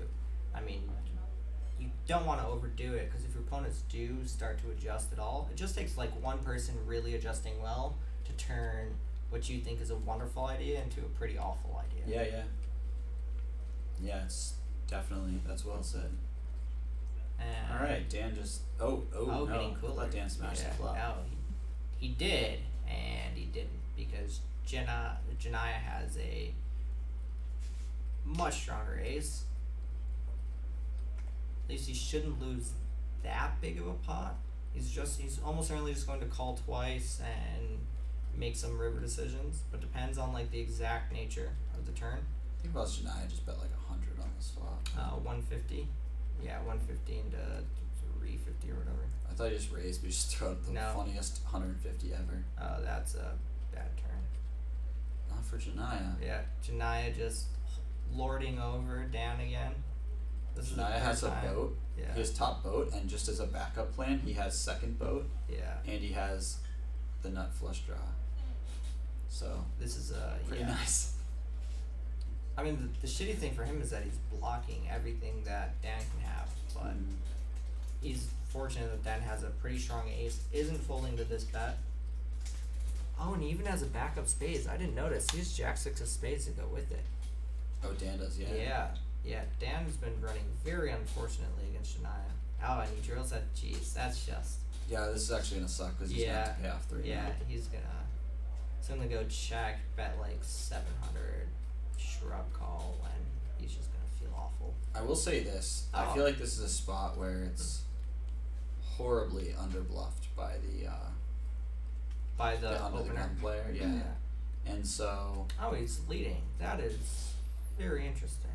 Yeah, that's pretty interesting. I don't hate it. I guess he thinks he gets to the river with a lot of ace X anyways. Yeah, he thinks Janaya like bets back. Twice with ace king or ace queen and checks back. Yeah, which is pretty reasonable. Yeah, and so he's just going for some value. He's just gonna get the awful news that. Yeah, he's about to get raised, and then I don't know if Dan's gonna fold. Janaya better make sure that when he puts out his raise, he puts it all out at once. Yeah. That would be a really smart thing to do. Yeah. Considering the strength of his hand. Oh, people like the sound a lot better. Good. All right. Fix it. 15 minutes left in the stream. I'm glad we got the sound right. We finally got everything right. You know, this is what we do for you guys. Yeah. 7 hours later, we got it on par. Yeah. How much is that? Is that 2,100? Those are 500s. I can't tell if it's 4 or 5. It's like, wait. Let me throw an extra 2,200 on there. Yeah. He makes very small raises a lot. Yeah. Which I like in PLO, in spots like this specifically, where it's hard for you to have a ton of bluffs, but you know, when you are raising in this spot, like if you're not going to have a lot of bluffs anyways, you want to go small. And if you go small with your bluffs, people are just going to like make, like people who are capable of making folds are going to make those same folds. Oh yeah, no, I mean, I think it's reasonable to, especially on this board, because players aren't very good at figuring out what their bluffs are on this board, or actually bluffing with them. So like your best bluff is probably like 8-5 or something. But players just don't really go for it. Yeah. Yeah, and so like if you're really not gonna have any bluffs, you might as well make it smaller to try to get your opponent to just call because of a price. Mm-hmm. You know, that's kind of ridiculous. Right. I think Dan is capable of making this fold. Like, yeah, he's been playing a lot of hands, and yeah, he's been doing a lot of like, you know, interesting things pre-flop. But I think his post-flop game has been very good. And like, yeah, Janai's been playing really well, but as you said, this is a tough spot to find bluffs. And like, when I'm in the hand and I'm going, okay, so I lose all the value, and what bluffs do I beat? And I'm struggling to find bluffs. That's when you know you should generally just be folding. Yeah. Like, you know that he doesn't want to look at him. He's like, I'm gonna. He's like, how do I fold? Yeah. But I'm literally never winning when I put the money in.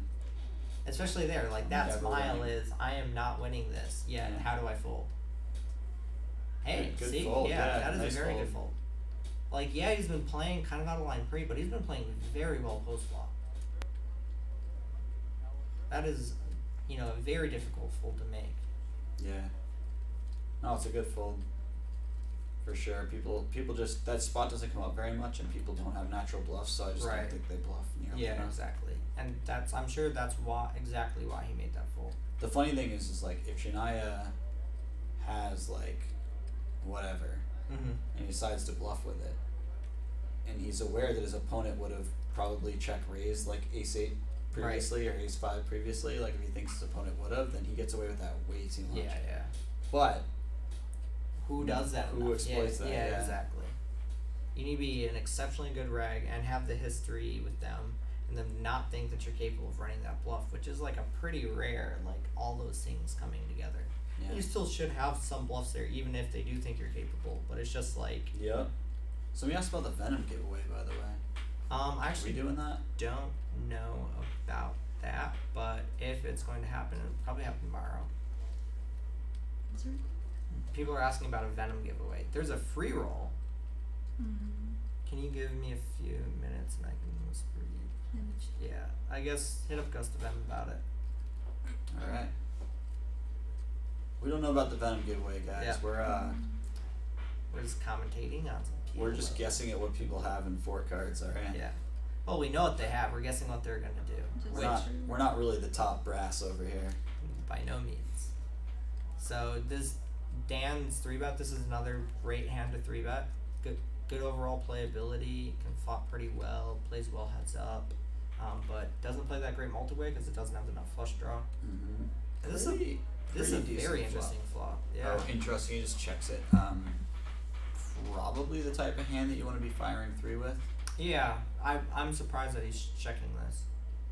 Maybe he's going for a flop check raise to barrel. Yeah, but I would think that he can just go like... Well, yeah, maybe. Yeah, he might be going for the flop check raise to barrel. Just makes it like 2K here. Yeah, I guess that's reasonable. I mean, maybe goes like 1800 here, 2500 turn, jam river. Yeah, if he thinks that he wants to be like checking his aces and stuff like that, which he doesn't need to be. He could definitely be betting his pocket aces and stuff. But if he thinks he needs to be checking his pocket aces or whatever, yeah, I'm not surprised. You could check this and check raise with it. Yeah, his call is a little odd. I guess he still has the opportunity to raise later in the hand, which is nice. And he also just has a ton of equity. Yeah. Yep. Speaking of the devil, I expect this to just go check check. Yeah, I think he's just gonna show down and win. There's no giveaway. No giveaway? No. Apparently there's not a giveaway. There's a free roll, which we've given out the password to earlier. That tournament already ran. There will be a free roll tomorrow. We'll have that password tomorrow for you guys. Excuse me. Yeah, this river 10 is just going to go check check. Be pretty surprised if he bet this. I guess even check raise it, but I wouldn't expect him to bet it. Yeah, I don't know. We'll see. I don't Yeah. think he should be betting here. Yeah, and it just went check and he showed down. It's interesting because when his opponent bets the flop, he shouldn't have too many value bets that are better than. He might have a few value bets that are worse than a flush, right? Like top two. Like this, exactly. But he doesn't have too many that are particularly excited to call the river, maybe like a set sort of hand. But even those might pot control the flop because, yeah. I don't know. I'm surprised they didn't just bet flop and just barrel down with it. I don't hate betting the river for value, that's for sure, but it does seem kind of thin. What were you going to say, Zach? I'm surprised that he didn't bet, but I'm kind of surprised that he check called. I think if anyone's gonna like check raise that combo and like follow through the barrel down, it would be him. Yeah. Try to get like queens to fold. As long as like the board doesn't pair, you just like unload the clip. Yeah. It's true. It would be nice to unload the clip when you have a blocker though. Yeah. Well, he did. He had the nut flush blocker. Oh, you're talking about. I see. Yeah. Yeah, I think. Oh, you're talking about if he check raises. Yeah, exactly. I'm surprised he didn't. Yeah, I would have expected him to do that once he checked too. Yeah. I think that's definitely the way to go about I it. assumed that's why he checked, so he could check raise it. Yeah. Check 10-5-4. I might have just thought no flushes were gonna fold him at this point. Probably with his image. defending, but the thing. Oh yeah, he did. The thing is, we are getting pretty close to the end of the day. Let's see here. We have about 15 minutes left. So because we're getting pretty close to the end of the day, I expect maybe certain people to play a little bit tighter. Maybe Joe isn't going to. You sure you have 15 minutes left? I feel like we have 5 minutes left. No, it's till 30 after, right? Right. Yeah. Oh, interesting. So I would have thought it'd be 3 hours and 15 minutes with the break. Maybe. No, I mean, Ricardo's got us. Fix the bugs. Yeah, we'll have all the bugs fixed. Roughly, we had like 20 minutes when it came down, so yeah. Okay. Yeah, we'll have it all fixed for tomorrow for you guys. I hope. But we will. I hope. Ooh, aces for Joe in the small blind. No. Thought I saw 9933, but no, this is an unfortunate time for aces. I mean, Dan's about to open. Dan's gonna open with the king. Dan's got 2 10, suits. 5 deuce, double suited. Yeah, Dan's opening. Certainly getting in there. And then Joe's gonna 3-bet, and Dan's gonna go, hey, you have aces, I call, and then. And then we're gonna see what happens. Yeah, and then we're gonna see what happens. Yeah. See, this and is. If it comes 10-10x, Dan's gonna either get there or lose his stack. And so, like, the issue with under 3. Oh, interesting. I would have expected him to 3-bet that, but I mean. Yeah, I don't hate that he's call. Not suited. Yeah. Yeah, it's a very reasonable call. Going to go checks, I guess, c-betting. We got backdoor king high flush draw, got a gutter ball. Our opponent's small blind calling range doesn't really hit this that hard. Yeah, it shouldn't. So Joe's gonna call, and Joe turns the nuts. That's unfortunate that Dan just has dust. Yeah.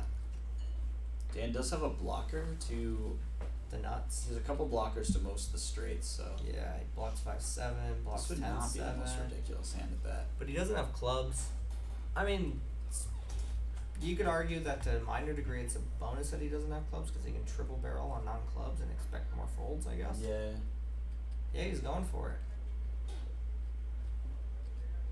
Joe has to decide if he wants to pot it now or if he wants to. What do you think would be better for Joe's range here? Yeah, I think that I certainly think that Joe could, well, obviously could pot it with the nuts, but he could also be potting it with, like, if he had check called, like, let's see, as like Jack 10 with clubs or something. Yeah, or like Jack 10 Queen, also 6 or something like that. I don't know. I mean, the upside of potting this is he protects from like Queen Jack 10 and that kind of stuff. So I expect him to pot it. Yeah, he did. It looks like about 3K. Yeah, it certainly protects, and he certainly has not very many river cards he's thrilled by. Like, at the same time, like, Dan's been pretty aggressive, so he'd like to keep bluffing. Yeah, he might just, unload the clip. But like the only rivers they're happy on are aces, kings, deuces, fives. Fives are great. Fives are great. Yeah, deuces, threes, and deuces and threes. Because fours is, you know, pairs of board, sixes pairs of board, eights pairs of board, nine pairs of board. Tens, queen jack gets there, jack, you know, queen 10 gets there, and queen jack 10 gets there. Mm-hmm. So like, and then clubs, all of those that are clubs are bad for you too, although he had these clubs at the time. So this is I mentioned this earlier. That's the thing about clubs though, is like he can check jam over a bet on clubs. Or call off comfortably, either or. Yeah. He has all the options still available. Right. So this is what we mentioned earlier today about how really PLO is a lot about turn leverage, and this is like why is that, you know, on the turn when you check pot there, even a hand like a wrap isn't like folding, but versus a lot of your range is going to have like wonderful equity. It has to call, but like, and like if that's like one of the strongest hands they're going to have in terms of draws, then when you're check raising the turn, you deny equity to tons of stuff. Yeah. And that's really powerful. Yeah, it's important to think about all the hands that have a good amount of equity that get to realize it. Like 20% is a lot. Right. To deny 25% or whatever. When they have a flush draw and maybe like a gutter that's better than yours, they have 25% easily. Well, this is a pretty monstrous flop for Dan, flopping top two with the gutter ball, and has backdoor flush draw, although he blocks a lot of it. Actually, just when they have no flush draw, they have almost 25%. Yeah. And Janaya here with a pretty strong hand, a pair, two pair, and a gutter ball to the nuts. It's pretty lucky for Dan that when Janaya hits a straight, it's like a pretty obvious straight, so he shouldn't get too screwed over. And there's no card that like Janaya can hit really that Dan's going to lose a ton on, except maybe a 6. 6 could come and maybe he's going to lose a chunk. Yeah, this is a really great scenario for Dan. Yeah. Beyond having two pair over two pair, like. Janaya is definitely not full. Oh, and then he turns a flush draw to go with it.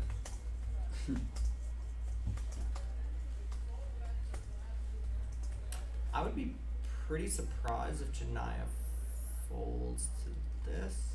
I mean, I guess I wouldn't be shocked, but so like if Janaya just has the ace 10, he's obviously folding, or the ace 10 jack is obviously folding.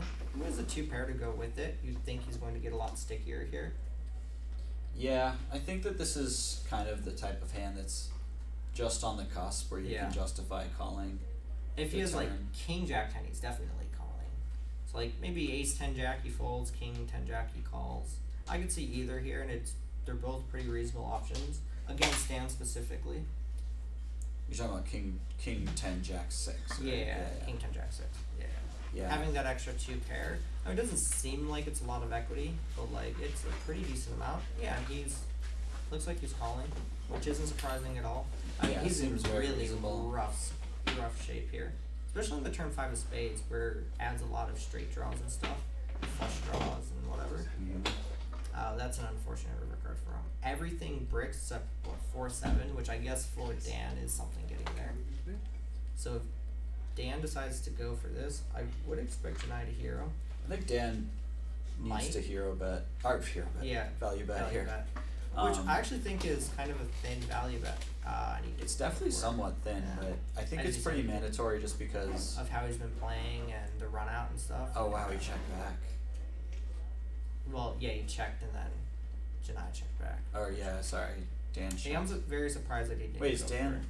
Dan was was out of position. Yeah. Janaya checked back. Dan under the gun and Janaya was cut off because they're 5-handed. But wouldn't that make button cut off hijack? So Dan was hijack, he was cut off. But then they'd be the opposite seats of each other. See what I'm saying? No, hijack cut off. He's hijack, he was cut off. Button, small blind, big blind. Dan, it said that Dan was under the gun. Yeah, which is hijack. And then he is cut off. Yeah, Janaya is cut off. This way? Yeah. So then it should be hijack cut off. Right, but he's here. Hijack cut off. Oh, is Dan? Oh, I'm sorry. I was thinking. Oh, okay. Oh wow, Dan didn't value bet that? Yeah, exactly. Oh, I'm really That's surprised now. surprising. Yeah.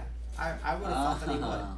Yeah, that's Dan's been, especially considering how he's been playing, like for his image. Yeah, that's yeah. a wonderful spot. I'm sorry, I mixed Joe and Dan up completely the whole time because they had Joe was in the shot. Oh yeah. Yeah. Dan's been not missing any of those value bets. I'm really surprised that he didn't bet there. And just like stylistically, so his style, like part of the reason why it's like when you can play that loose and play it at a really high level, it enables you to get really thin value bets like that. Like when everything breaks and you have bear 2 pair, and you think your opponent's capable of making a call there with like kings or aces or the type of hand that he had, jack 6 or whatever. Yep. Like you're kind of struggling for stuff, but like not that much stuff beats you, and you've been playing insane. So why aren't you going for it? For sure. Like you can only go for it with Dan's image, so let's make use of that image. Yep. No, I mean, if you're gonna play that style, the whole point is to get paid on to get those really thin value bets. And I almost guarantee that Janaya was going to call. Yeah, I think Janaya's going to call. See, that's why I was saying, like, I was looking at this hand from the point of view of Joe versus Janaya. Right. So I was like, okay, you could maybe fold the turn. Obviously, like, this is a mandatory call on the turn versus Dan, having seen how he played since the break. But he was in position, which makes it more of a call. Yeah, yeah. Yeah, even more so. Janaya's having a good day. Yeah, very good day. Plus 11K, not bad for 6 hours of work. And that is 11K in cash.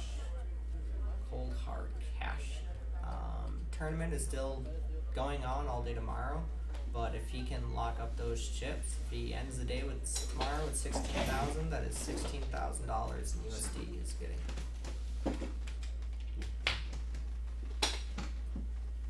Got about 5 minutes left. So sorry today about the technical issues. Tech people will be working on it for tomorrow, and we figured out what was causing the issues, and hopefully we can get that fixed for tomorrow. Should be much better. Should be able to interact with chat a lot better. Should be overall a better environment, and we'll be getting to watch some very high stakes cash games. I mean, 50, 100 with an ante. Yeah, tomorrow's gonna be fun. That's gonna be insane, especially with like the added pressure of the people that are known satellite winners. Like the last thing, if I was in this thing, the last thing I would say is I'm a satellite winner. I'd be like, yeah, I'm a high stakes pro cash game player, and hope they don't realize that I'm lying. And just every time you look at your hand, if you're folding too much, like you're just so be like max tilt when you're like playing super tight. Yeah. Yeah. Like you've got to sell the fact that you want to, be battling and you're unable to. That's how you lock up the day 2, squeeze it through. Because in this tournament / cash game, it's a hybrid format. Whatever chips you end the day tomorrow with, that you get that in cash. That is what you cashed for. So some of the people who got in for $55 for that Sunday satellite runs every Sunday, guarantees a handful of beast seats, of cage seats. Like that is a lot of value, and when they're getting in for $55 and they've got 15K in front of them, they're gonna want to try to lock it up. And the last thing you want your opponents to know is that you're that person that got in through $55. Yep. The ace-9 taking it down. Not surprising, there are 2 hands with not that much playability.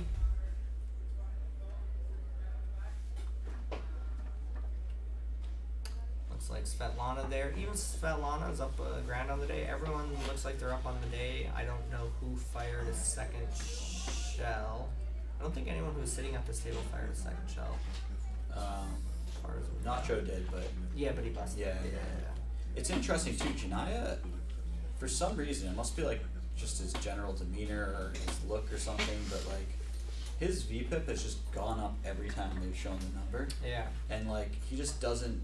I mean, he's clearly been in a lot of pots, but it doesn't feel like he's been in a lot of pots. Like, but he flies under the radar somehow in a way that I cannot describe. I feel as though he's just had a lot of good situations, and like when you have a lot of good situations, it's like you're playing tons of hands, but people don't really realize it. Yeah, because like, of course he'll play this hand. Of course he'll play this hand. And he has basically played a bunch of hands that we've sort of expected. And it makes sense that he's up the most money because he's VPIP the highest. And he's only playing hands that are good, so like that are situationally make sense for him to be playing. Yeah, so those are all really, he has a ton of really good spots coming his way all day long. Yeah, and then coolering and like. Ooh, do you think Dan's gonna open this hand on the button? I think that's in Dan's range. Yeah, that is definitely in Dan's range. Joe with the ace queen jack and the big blind too. There could be some. There are a decent number of situations that Joe just gets super unlucky against. Wait, what happened? Oh, it went raised from EP with Nick Began in there.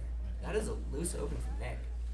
He's really been going after it too. Yeah, these hands look good. These low pair with like double suited, but they just play kind of awkwardly because you basically have two different hands that don't. Like Really here's a good example. Yeah. Like Sport's one of the better flops that he can hit. And he still just has a king high flush. Yeah. But if you have king queen 4-5 with double suited to the king and the queen, that's a little more playable. And like he would have destroyed this flop. But he hits flops a lot better than king queen 4-4 is going to. Yeah, or just like if he had like king queen like 9 something. Yeah, 9-6 double suited. Yeah, like he'd much prefer that because on this flop he can just hit an offsuit 10 on the turn and have a big wrap. Mm-hmm. Or you can like a lot of good things happen when it's just like But with this, it's just like it's so hard to hit anything, and even like hitting a set's cool, but it's low. Like you have a set. If you have that low of a set, if you have the stone bottom set, the likelihood that your opponent has a mid set or higher set it's not like it's hold'em. You know, hold'em, you hit a set, like you've got the best hand a very high percentage of the time. PLO though, got bottom set. No, for sure. Alright, well it looks like we are wrapping up for the day. Janaya here had a wonderful day, plus 10 grand. Dan also had, looks like a wonderful day, plus about 5-6 grand. All these guys, locked up some solid wins on the day. We will be back tomorrow at 1:30 p.m. Central Standard Time, and we'll be streaming until about 8:30 tomorrow Central Standard Time.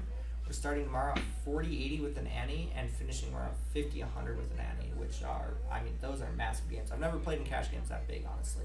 So to me, that is uncharted territory. I know you've played bigger than that, but with this format, 6 max plus the ante and everything else, that's going to be a lot of fun and a lot of action. Yeah, I'm really excited to check that out. So tomorrow we'll have everything fixed, and we will see you guys, and I hope you enjoyed this with what we could get together. Thanks for stopping by. Take care, guys.